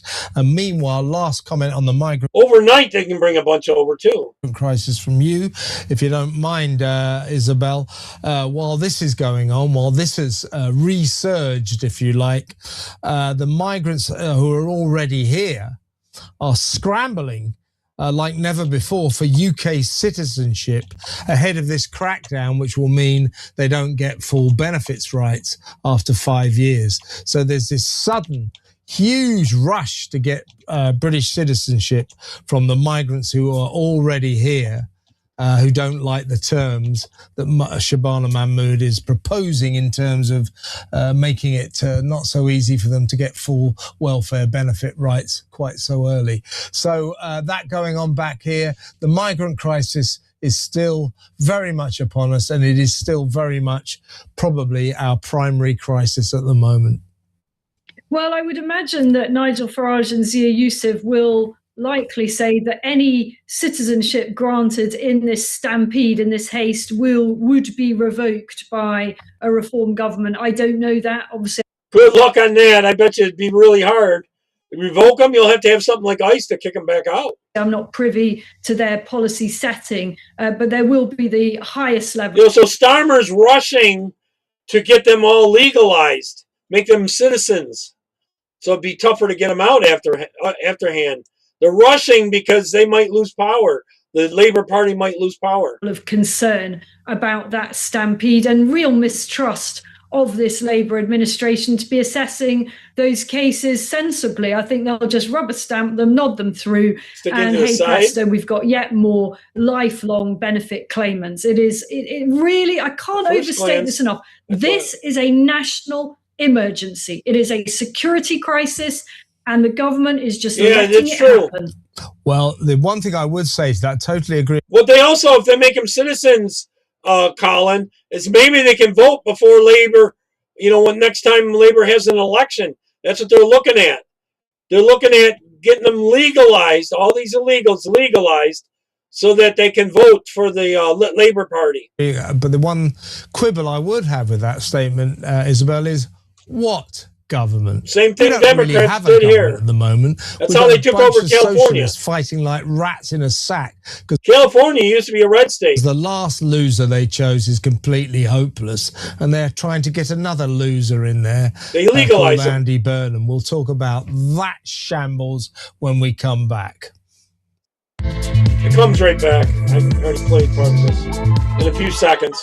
Welcome back. I'm still with our international editor, Isabel Oakeshott. I should have said before the break, in terms of the report that we broadcast about the northern beaches and the police just standing there, not doing anything to protect a British photographer, just doing his job lawfully, taking pictures of the migrants waiting to get on a boat, following buses, escorting them to the beach so they can get to Britain all right. Why did we give them £662 million? Any ideas, folks? 03444991000. But we did reach out to the French Interior Police for their response. As of yet, we have not received a reply. I'm still with Isabel. Isabel, I need to get your thoughts on this. We've got to talk about the Makerfield by-election in a little while. Oh my God, Nicola Sturgeon, her husband, Peter Murrell, they're estranged, but I believe they're still married. Now, when they were married, they were the King and Queen of Scotland, basically. She was the first minister, obviously, leading the SNP government up there. He was the chief executive of the Scottish National Party. They had it all sewed up. It turns out he's admitted this morning. What is that, Colin? What is the Scottish National Party? Is that someone that's conservative there or liberal? After a long case, he's admitted in court embezzling £400,000 from the SNP while he was married to Nicola, the leader of the SNP party. She insists she's distressed and upset by this and had no idea whatsoever that her husband was doing this. During this I think that's 80,000 be hard to find. Went on. He's in custody, by the way, awaiting full sentence. He got a Melee coffee machine, which he bought for £1,299 in 2014. That is one expensive coffee machine. He got a Lacrosette wok with lid, £170. Very liberal, huh? Okay. Pens, I thought likely. Which would beg the question, why, with all these Mont Blanc pens, did he need a Caran Dash pencil sharpener for £110. He was buying all this luxury stuff, as the court said, feathering the marital nest. And Nicola Sturgeon, his wife, living with him then, says she had no idea what was going on. You remember also he bought a £120,000 motorhome, which was parked at his mother's council house, in his mother's council house driveway. Nicola didn't know anything about all of these nefarious funds that he was spending buying all these luxury outfits. Now we have to accept that. She was interviewed 10 hours by Scottish police. They say she's got no case to answer, but I think she's got some serious questions to answer, and just saying she's upset, she's distressed, she didn't know anything isn't going to cut it. I think we need more explanation from Ms. Sturgeon, don't we? Well, what a strange one this is. I was just sort of running through those items that you listed there and wondering whether I would notice them if they sort of appeared. It is a disease. It's a mental disease. Coffee machine, you would. Kurt, it's a mental disease. Definitely. The pens, I mean, those Mont Blanc pens cost an absolute fortune. I don't think you gave us a price tag for them, but they can be phenomenally expensive. Now, I think they could have been, kind of concealed amongst the pots of biros, and she might legitimately have missed those. The Le Creuset wok, that is one expensive wok. I mean, other woks are available and do a perfectly good job from Sainsbury's for about, 18 quid or something. So I think that if a Le Creuset wok had appeared in my cupboard, I would definitely be saying, that's an interesting purchase. Did we quite need to spend that amount of money on it?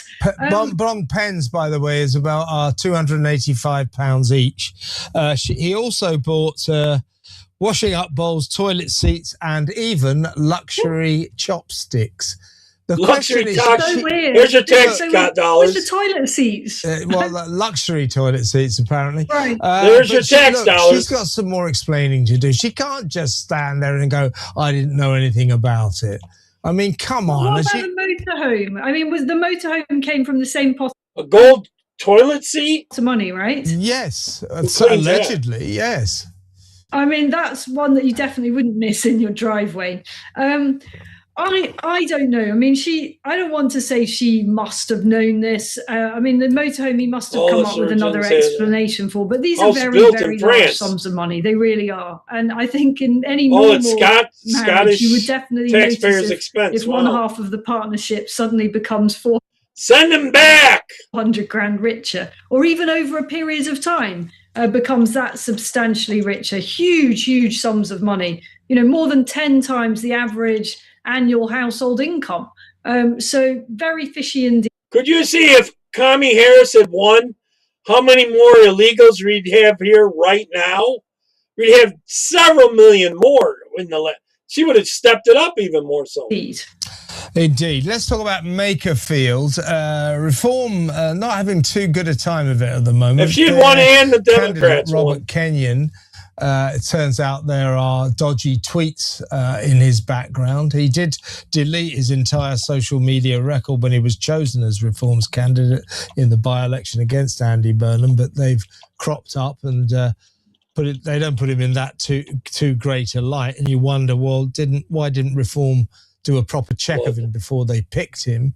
But probably more worrying from Reform's point of view is the Rupert Lowe problem. His Restore UK candidate up in Makerfield seems to be doing quite well and certainly will garner thousands of votes, probably enough to cause Robert Kenyon and Reform some problems, enough maybe to let Andy Burnham win that seat. So it's not going well for Reform so far. Why didn't they check Robert Kenyon properly for his tweets? It is a bit amateurish, is it not? That I mean, I'm absolutely going to push back on amateurism over vetting. People have no idea how difficult this is. Every single political party is up against this issue. And my God, if you examined the social media and delved deep into the social media footprint of many Labour supporters, many Green supporters, many, frankly, Restore supporters, you would find all sorts of horrors. This kind of vetting is an absolute nightmare. And the idea that Reform has been casual about it is completely... Well, they didn't do a good job, did they? They might not have been casual, but they haven't done a good job. If somebody deleted their social media accounts, then... Well, that should have put up the kind of warning flare, shouldn't it? Well, look, I'm not in charge of vetting, and thank God for that. I know it's difficult. I know it's difficult, but after a week or so after he was chosen, this is not a good look. You got Danny Kruger doing the media rounds going, I'm not going to excuse those comments, etc., etc.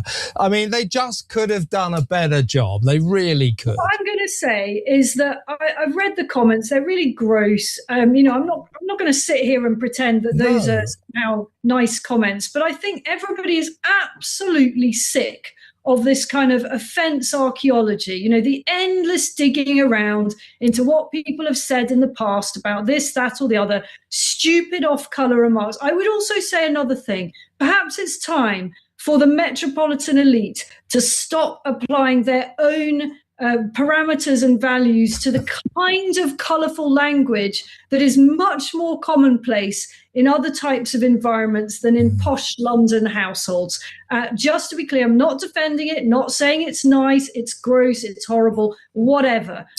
What people should be focused on is what is a candidate going to bring going forward to a community. And it would be pointless to pretend that this is an easy by-election battle for any of the parties. Of course, the presence of another party far to the right of Reform is a distraction. There's no point, again, in me saying that it isn't that. Nobody wants to see the vote on the right split.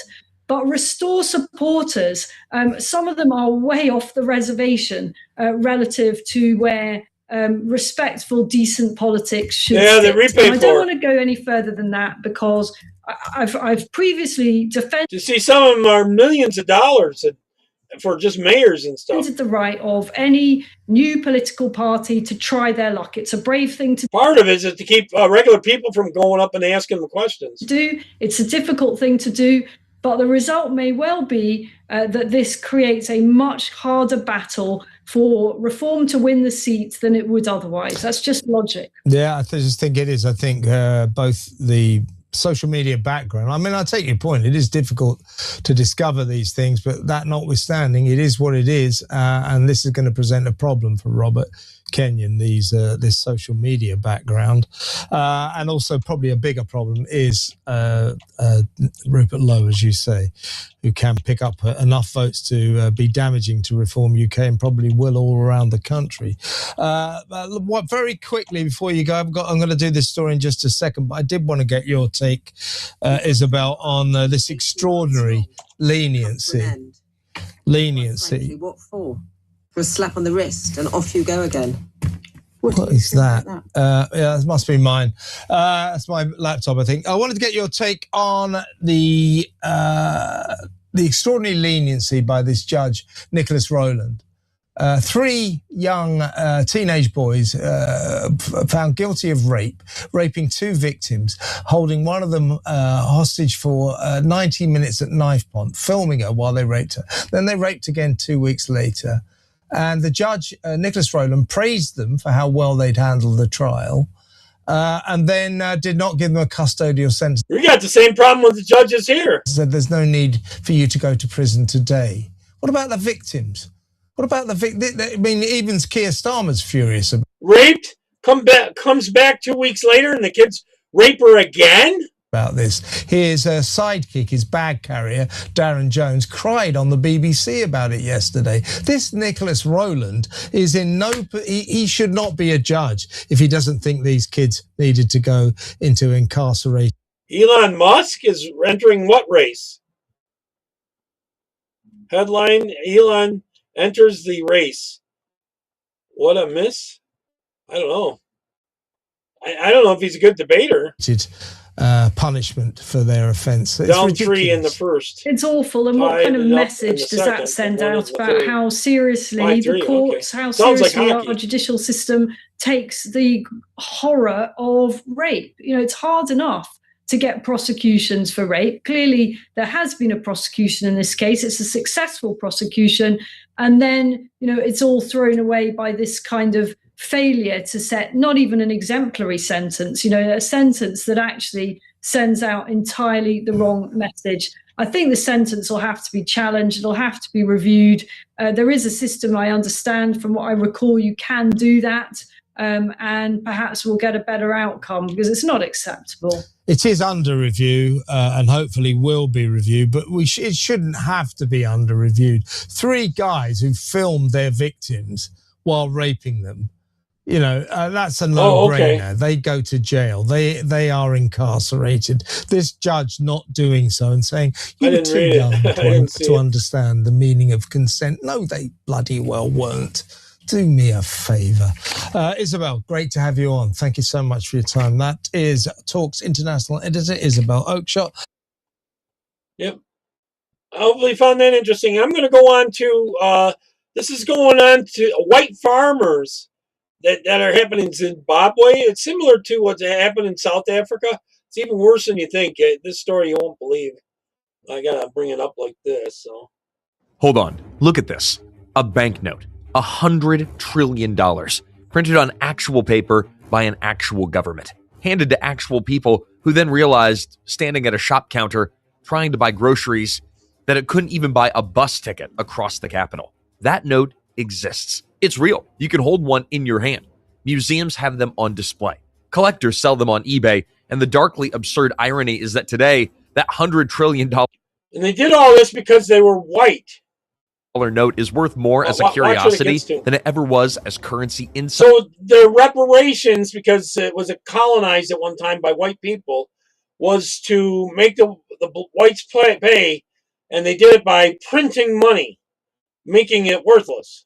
Inside the country that printed. Then they took all the white farmers' land, and they couldn't farm the land. And here's the thing. The country that printed it didn't collapse because of a war. It didn't collapse because of a natural disaster. It didn't collapse because of some foreign invasion or a plague that wiped out half the population. It collapsed because of a decision. A political decision. But they want reparations here in America. This is what could happen here. One that was supposed to fix a historic injustice. One that instead broke an entire economy almost overnight. For decades, Zimbabwe's leadership promised a simple solution to the country's problems. Take the land, remove the white farmers, redistribute the farms to the people who deserved them. It sounded like justice. It sounded like the end of a colonial wound that had been festering for generations. But instead, it triggered one of the most dramatic economic collapses in modern history. Agriculture crashed. Food production fell apart. Hyperinflation destroyed the currency so completely that the government had to print notes worth hundreds of trillions just to keep up with prices that were doubling every 24 hours. And now, after years of denial, after decades of ruin, every day that the cost doubled. When Zimbabwe's government is facing a humiliating reality. The farmers that it expelled may be the only ones who can actually fix the disaster that they left behind. This is the story of how a country destroyed the engine that was keeping it alive. Let's go back to before everything broke. In the 1980s and 90s, Zimbabwe had one of the most productive agricultural systems on the entire African continent. Not productive in a modest, developing world sense, but genuinely world-class. The country exported tobacco that was prized in markets from China to Europe. It grew maize that fed its neighbors. It built a farming infrastructure, irrigation systems, cold chains, contract networks, veterinary services that supported not just its own population, but the wider region. The numbers tell you everything. In the late 1990s, agricultural exports were bringing in between 30 and 50% of Zimbabwe's total foreign currency earnings. Think about that. They have Generating received 40 half the acres country's in a hard mill. cash, Yeah, there you and go, John. agriculture as a whole was driving roughly 60% They went of and the raw killed Lincoln materials that was gonna do going that. into the manufacturing sector. That would have been the Every time to do factory, it. every mill, every processor There was in the land to country give is back then. downstream of the farm. The land produced food. The food produced exports. The exports produced foreign currency. And the foreign currency kept the lights on. And that foreign currency funded government services, paid teachers and nurses and soldiers, and gave the country room to breathe. The system was tightly connected, which meant that when you pulled one thread, the whole thing could unravel. And beneath all of that success was a wound that had never healed, because this wasn't a clean and equal system, not even close. When Zimbabwe became independent in 1980, the farming sector that powered the economy was concentrated almost entirely in white hands. Around 4,400 white farmers controlled roughly 42% of the most fertile, best irrigated, highest Maybe because they knew how to do it? productivity land in the country. More than 700,000 black families You're were saying living nothing, on the Alex. remaining communal areas, land that was often drier, harder to farm, and chronically overcrowded. Now, the reason stretched back over a century. Under British colonial rule, the Land Apportionment Act of 1930 had made it illegal for black Africans to purchase land outside of designated native areas. The most productive agricultural zones, the land that would become the backbone of the economy, were legally reserved for white settlers. By the time Zimbabwe reached independence, the racial distribution of land wasn't just unequal, it was a map of dispossession that went back generations. So the demand for land reform wasn't manufactured, and it wasn't political theater. It was a genuine historical grievance. Now, Colin, can they legalize all those illegals there before Stammer's next election?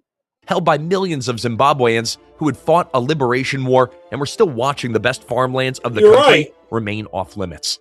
That tension sat at the heart of the republic the moment it was born. The new government tried to address it. Through the 80s, it pursued a willing seller, willing buyer model, buying white-owned farms and resettling black families. Progress was made. Tens of thousands of families were resettled, but the pace was slow. The wealthiest, most productive farms largely stayed intact. And as the years passed, the contradiction deepened. The liberation movement governed the state, but the agrarian map of the country still bore the unmistakable stamp of It was all about racial justice. colonial rule. By the late 1990s, the pressure had become impossible to contain, and that is when everything went wrong. By 1997, Robert Mugabe was facing a political crisis. War veterans, the core constituency that had brought ZANU-PF to power, were demanding the land that independence had promised them. In a move that would later be called the beginning of the fiscal end, the government handed 50,000 war veterans a one-time payment of 50,000 Zimbabwean dollars each, plus a monthly pension, unbudgeted, announced overnight. The Zimbabwean dollar crashed the same day. Then, in February of 2000, Mugabe put a new constitution to a national vote. It included clauses allowing the compulsory seizure of white-owned land without compensation. Zimbabweans rejected it. Mugabe didn't accept that answer.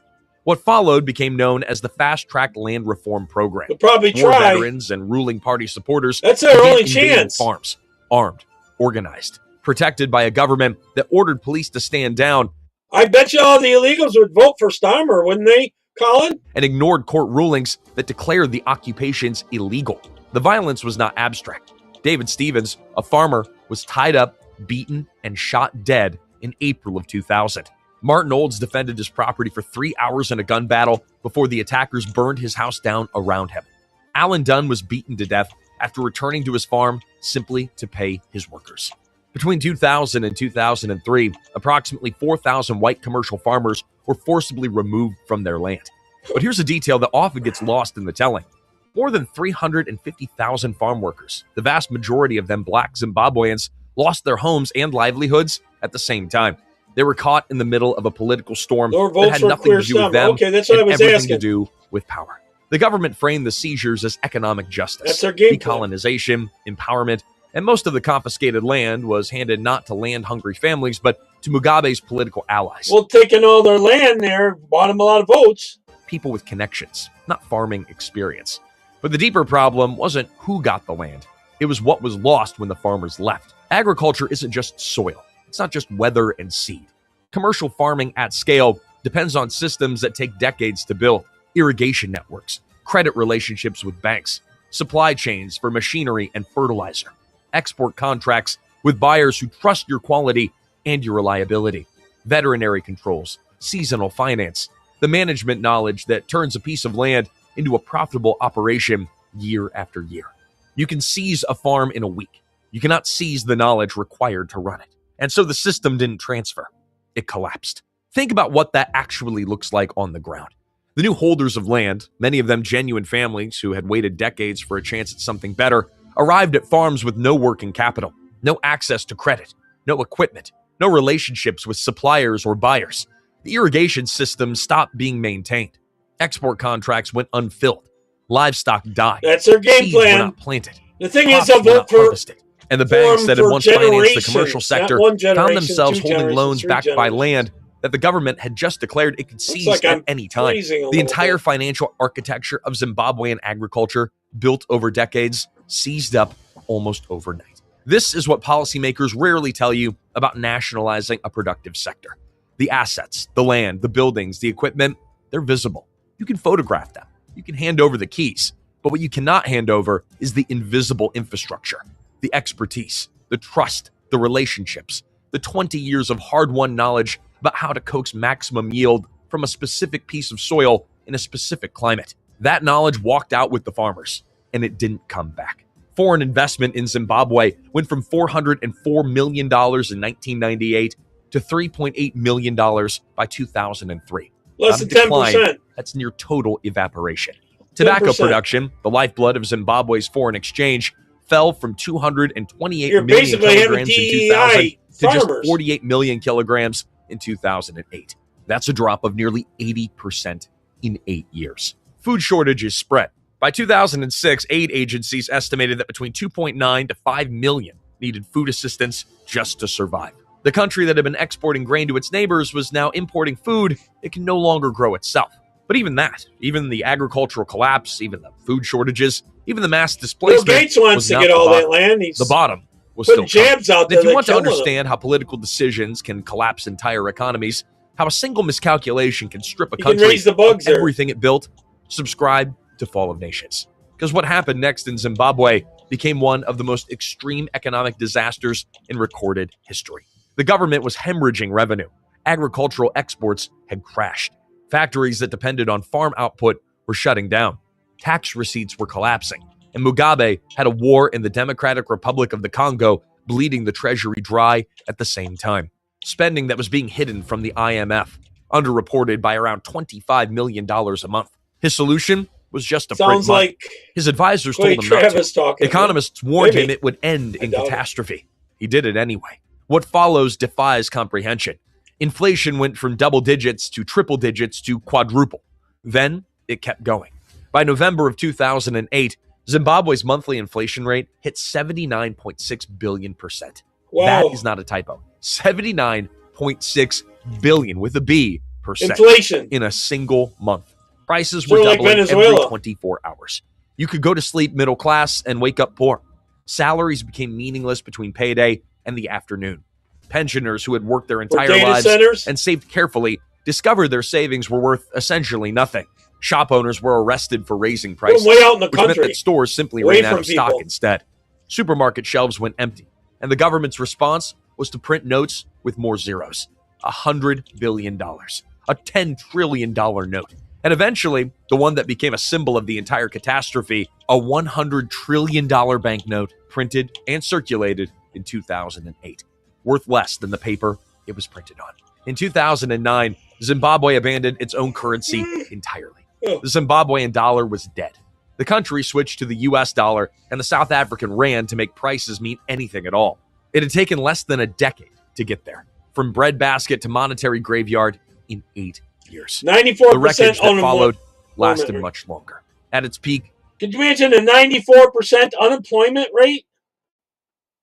Zimbabwe's unemployment rate hit 94%. That's not a typo either.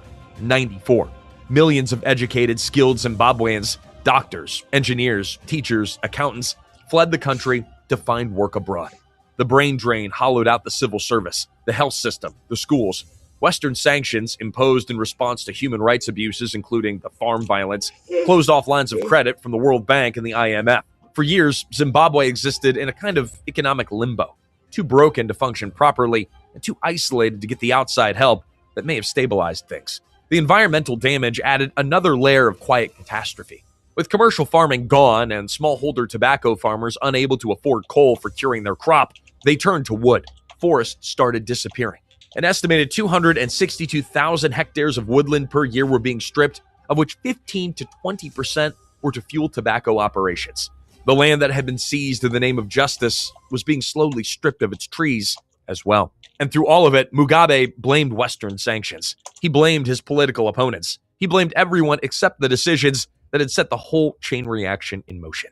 Then, in November of 2017, the military had had enough. Mugabe was removed in a coup. At 93 years old, after 37 years in power, he was gone. His successor, Emerson Mnangagwa, inherited a country that was still drowning in $21 billion of debt, most of it in arrears, shut out of international lending, an agricultural sector that had never been rebuilt, and a political situation so delicate that fixing anything required not antagonizing the people who had benefited from the chaos in the first place. Mnangagwa had a clear-eyed view of what needed to happen. He called Zimbabwe open for business, and he understood that one issue sat at the center of everything: the land. International creditors, the African Development Bank, Western governments, they all kept coming back to the same question: what are you doing about the farmers? In 2020, Zimbabwe signed the Global Compensation Deal, a landmark agreement to pay $3.5 billion to around 4,500 displaced, mainly white farmers. Not for the land itself, which the government maintained had been seized under colonialism, only for the, quote, improvements, the buildings, the irrigation systems, the dams and infrastructure that the farmers had built. But behind the scenes, something else was already happening. Joint ventures were quietly being approved. Arrangements where white commercial farmers or investors with capital and expertise could partner with the new black landowners who lacked the resources to farm productivity. By 2024, more than 2,400 joint ventures had been approved across Zimbabwe. White farming expertise was coming back in through the side door because the door that had been slammed shut 20 years earlier had left the economy bleeding. And it was working, at least in parts. Tobacco, the crop that had once defined Zimbabwe's economy, began an extraordinary comeback.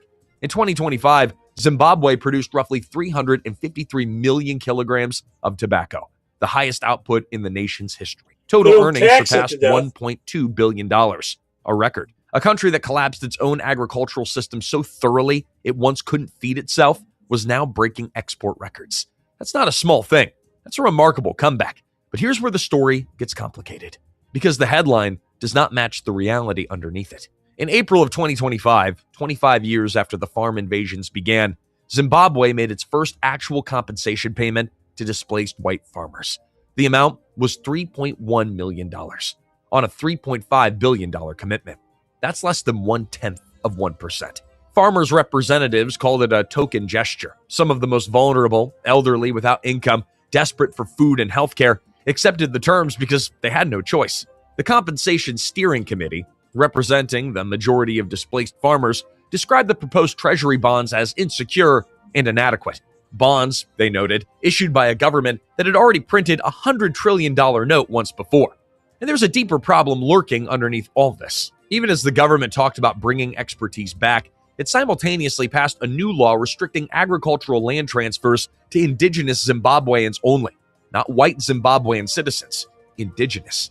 Legal experts from the Commercial Farmers Union flagged it immediately as potentially unconstitutional under Zimbabwe's own 2013 constitution, which explicitly states that every citizen has the right to hold agricultural land regardless of race. In practice, any white farmer operating a joint venture still cannot own the land they farm. They cannot use it as collateral. They cannot get a bank loan. They can produce a record tobacco crop and still be one political decision away from losing everything. Some observers believe the compensation process may be partly strategic, that Mnangagwa's government is performing enough reform to keep debt negotiations moving while structuring the actual terms in a way that doesn't fully resolve anything. You think South Africa will ever come back? They totally stole and killed most of the farmers there, the white farmers. The international community satisfied. Keep domestic landholders reassured, but don't actually hand back enough to close the wound. Now, whether that's cold calculation or just simply the impossible arithmetic of a country trying to undo decades of damage without the money or political room to do it, that question doesn't have a clean answer. But what we can say is this. They also went through and raided everything, stole everything. Zimbabwe's collapse wasn't a random catastrophe. It wasn't a drought. It wasn't an invasion, not a foreign enemy. It was the product of a real historical injustice. Colonial land inequality that left millions of people dispossessed, pursued through a method so reckless and so contemptuous of economic reality that it destroyed the productive system that the entire country depended on. The $100 trillion note is not a punchline. It's a physical record of what happens when a government decides that political urgency matters more than institutional stability. When a state dismantles the engine keeping its economy alive and discovers too late that you can redistribute land, but you cannot redistribute knowledge, credit, trust, or time. 25 years on, Zimbabwe is still paying for that discovery. Literally, $3.1 million at a time, on a debt of $3.5 billion, while former farmers scattered across Australia and South Africa and Zambia look at their treasury bonds and wonder if anything has truly changed. The breadbasket is producing records again. The $100 trillion note is now a collector's item, selling online for more than it was ever worth inside Zimbabwe. And the country is still wrestling with the same question that it's been asking since 2000. Can you rebuild trust in a... Could you imagine a $100 billion bill? That'd be worthless. ...system. Once a government has shown it can take everything away overnight. Can you rebuild an economy when the people who broke it are the ones still in charge of fixing it? What do you think? Can Zimbabwe actually fix this? Or is this whole compensation process just diplomatic theater to unlock debt relief while the deeper problems stay buried? Let us know in the comments and subscribe to Fall of Nations, because this is exactly the kind... Yep. Let me close that. Okay, here's a little humor.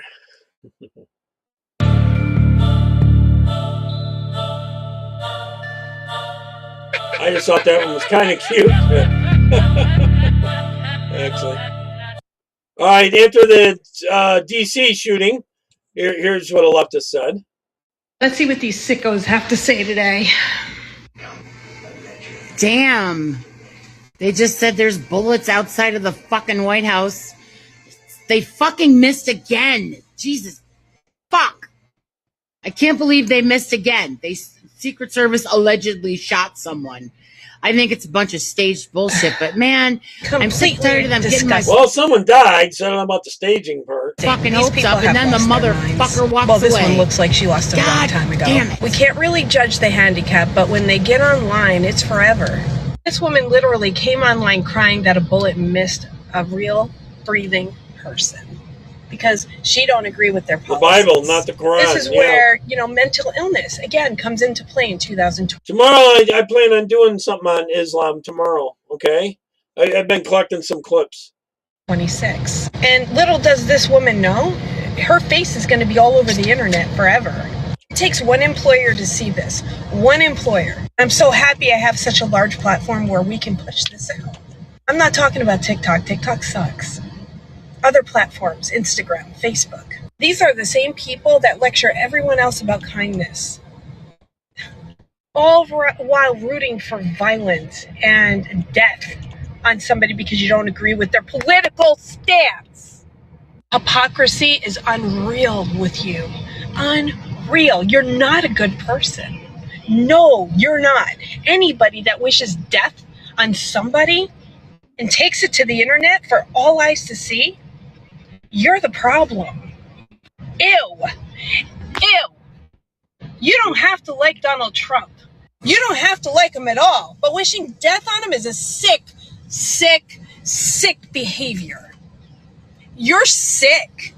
At this point, it's no longer politics. It's obsession. And it's mixed with anger issues and, addiction. Addiction to being mean. You're a mean person. You're a whole bunch of ew. Ew. You don't need a protest sign. What you need is mental help. And what you also need is a long break from social media. Okay, bumpkin. Ew. Now get your ass to my pumpkin patch.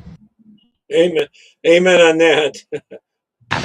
So, the Tennessee Department of Children's Services is taking undocumented kids and they're putting them in state's custody and the state foster. Now they're doing this to get more illegals into the country.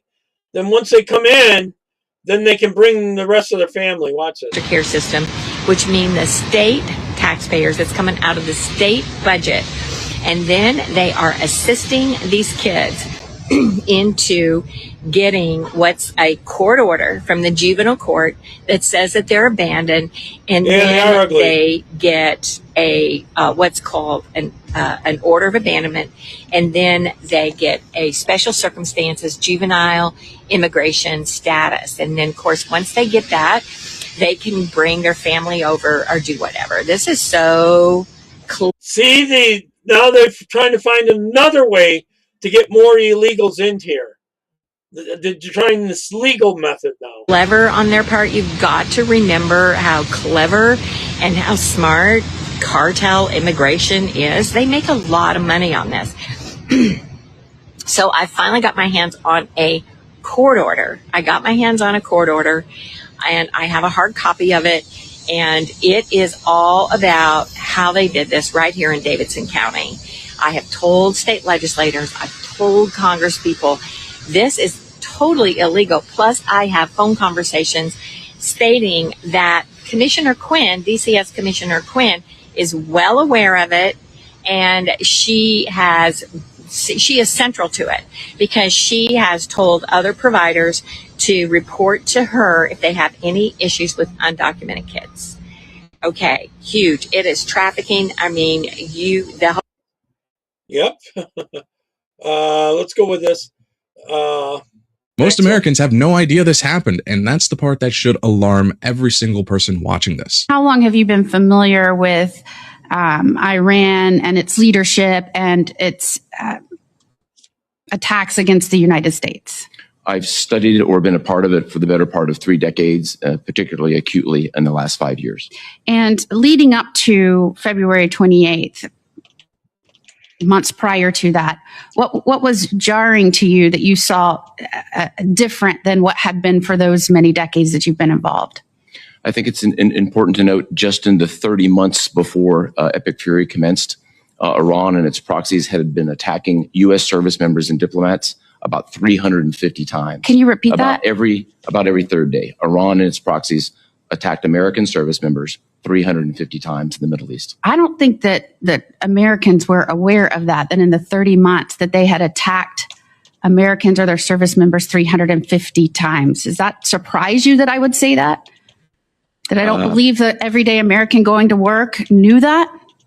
It's disappointing, but between the actions of proxies in Iraq and Syria, as well as the Houthis, that's simply the fact of what happened. So this was during testimony over the Senate Armed Service Committee. Admiral Brad Cooper, the commander of U.S. Central Command, said that within 30 months before Operation Epic Fury, Iranian-supported groups attacked U.S. troops and deployments more than 350 times. That means roughly one attack every 3 days against Americans in the Middle East. The part that makes things worse is that those attacks took the life of 4 U.S. service members and wounded nearly 200 more. This is according to Cooper's testimony as reported by the New Region. Now, how many Americans actually knew that? Because that's not just some small background detail. That's the kind of information that completely changes how people understand the conflict. CENTCOM's own written statements say Operation Epic Fury was launched after Iran's networks of proxies, missile arsenal, drones, and regional aggression had created long-running threat to U.S. forces and partners. So this is the real question. Yeah. If American troops were attacked every 3 days for 30 months, why did so many Americans hear about this only after the war escalated? Because whether you support the operation or not, the public deserves to know the full context. You can't have an honest debate about war if the American public has been kept in the dark about attacks that came before it. Because this isn't just an isolated attack. According to the commander of CENTCOM, this was a sustained campaign against Americans. And you bet your ass that alone makes a huge difference on why we're even in Iran in the first place.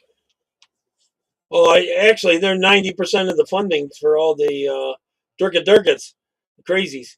All right, here's a little humor for everyone. Hunter Biden. What's up? How are you? I'm good. So, hey, do I take my pants off now, or how does this work?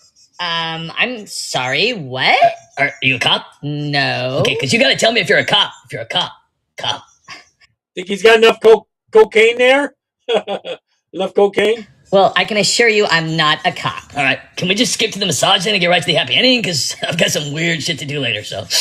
Hunter, this isn't a massage parlor. Oh, am I on couch casting or? No. Oh, is this to catch a predator? Dude, is this another intervention? Dad, seriously? Hunter, you're on my talk It show. is beer time, huh? Well, that's weird. Are we still gonna fuck? So, Hunter, Yeah, I'm ending at 7. you've been out of the spotlight for like a long time. What have you been up to?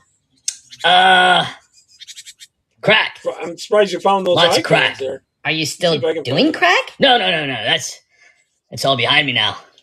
Why are you buying? Okay. What's been going on with Hunter Biden? I've been weighing my crack, smoking all day, waiting for these hookers to come and do what I say. While Peter makes these indictments go away. Sitting here naked while my laptop plays, and it's Hunter.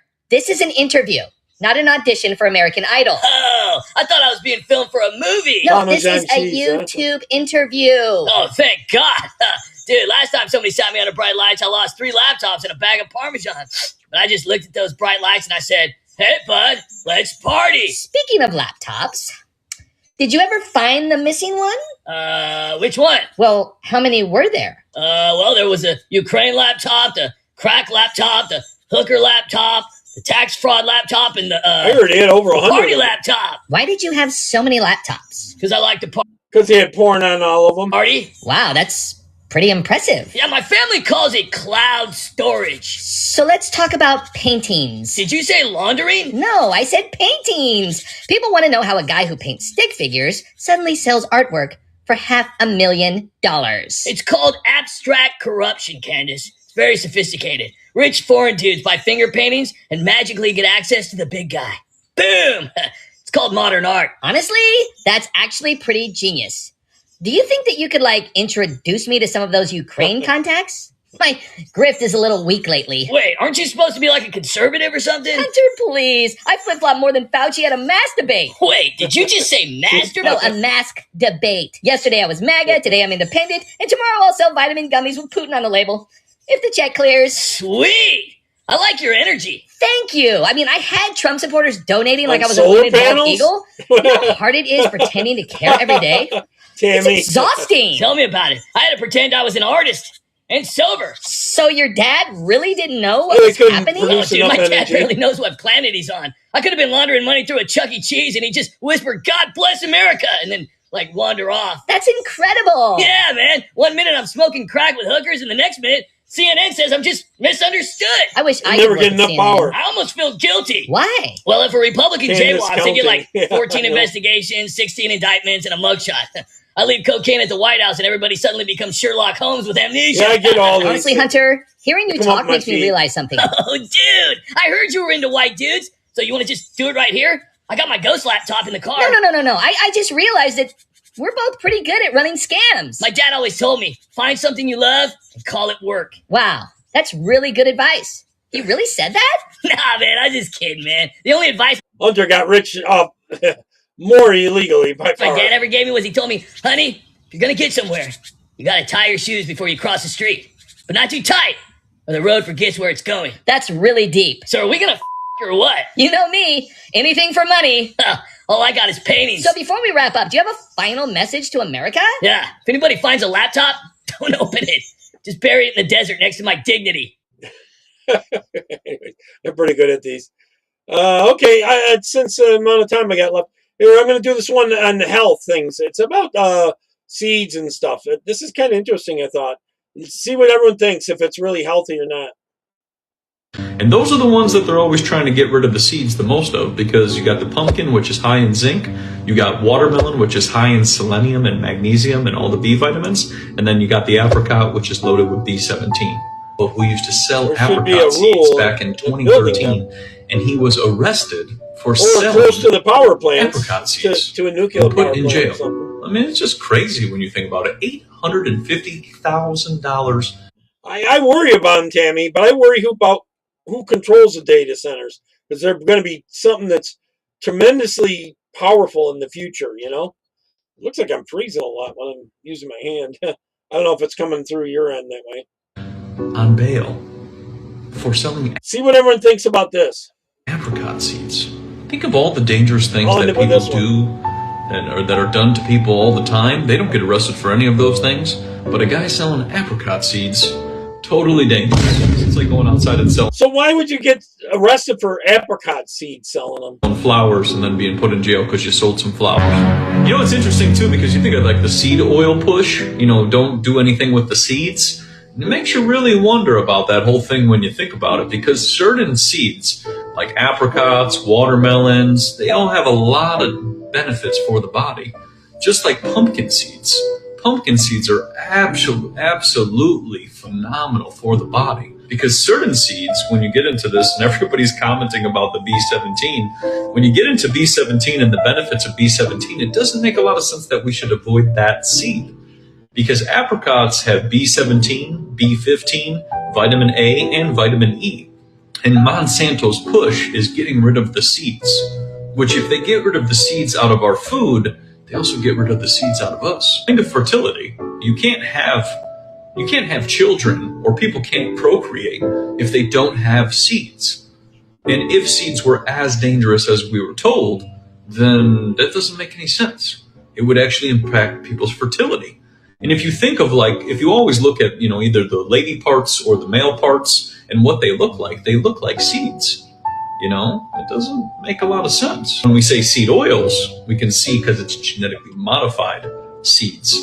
But we're not talking about certain ones like apricots, pumpkins, and watermelons. And those are the ones that they're always trying to get rid of the seeds the most of, because you got the pumpkin, which is high in zinc. You got watermelon, which is high in selenium and magnesium and all the B vitamins. And then you got the apricot, which is loaded with B17. So I think, you know, people need to definitely look into this topic, because now I have multiple strikes on my YouTube page because I'm talking about B17. Yep. Okay, everyone, I'm going to leave it there at 7 o'clock. I'll probably see you tomorrow at 5, unless something comes up. I should be on at 5. Take care. God bless.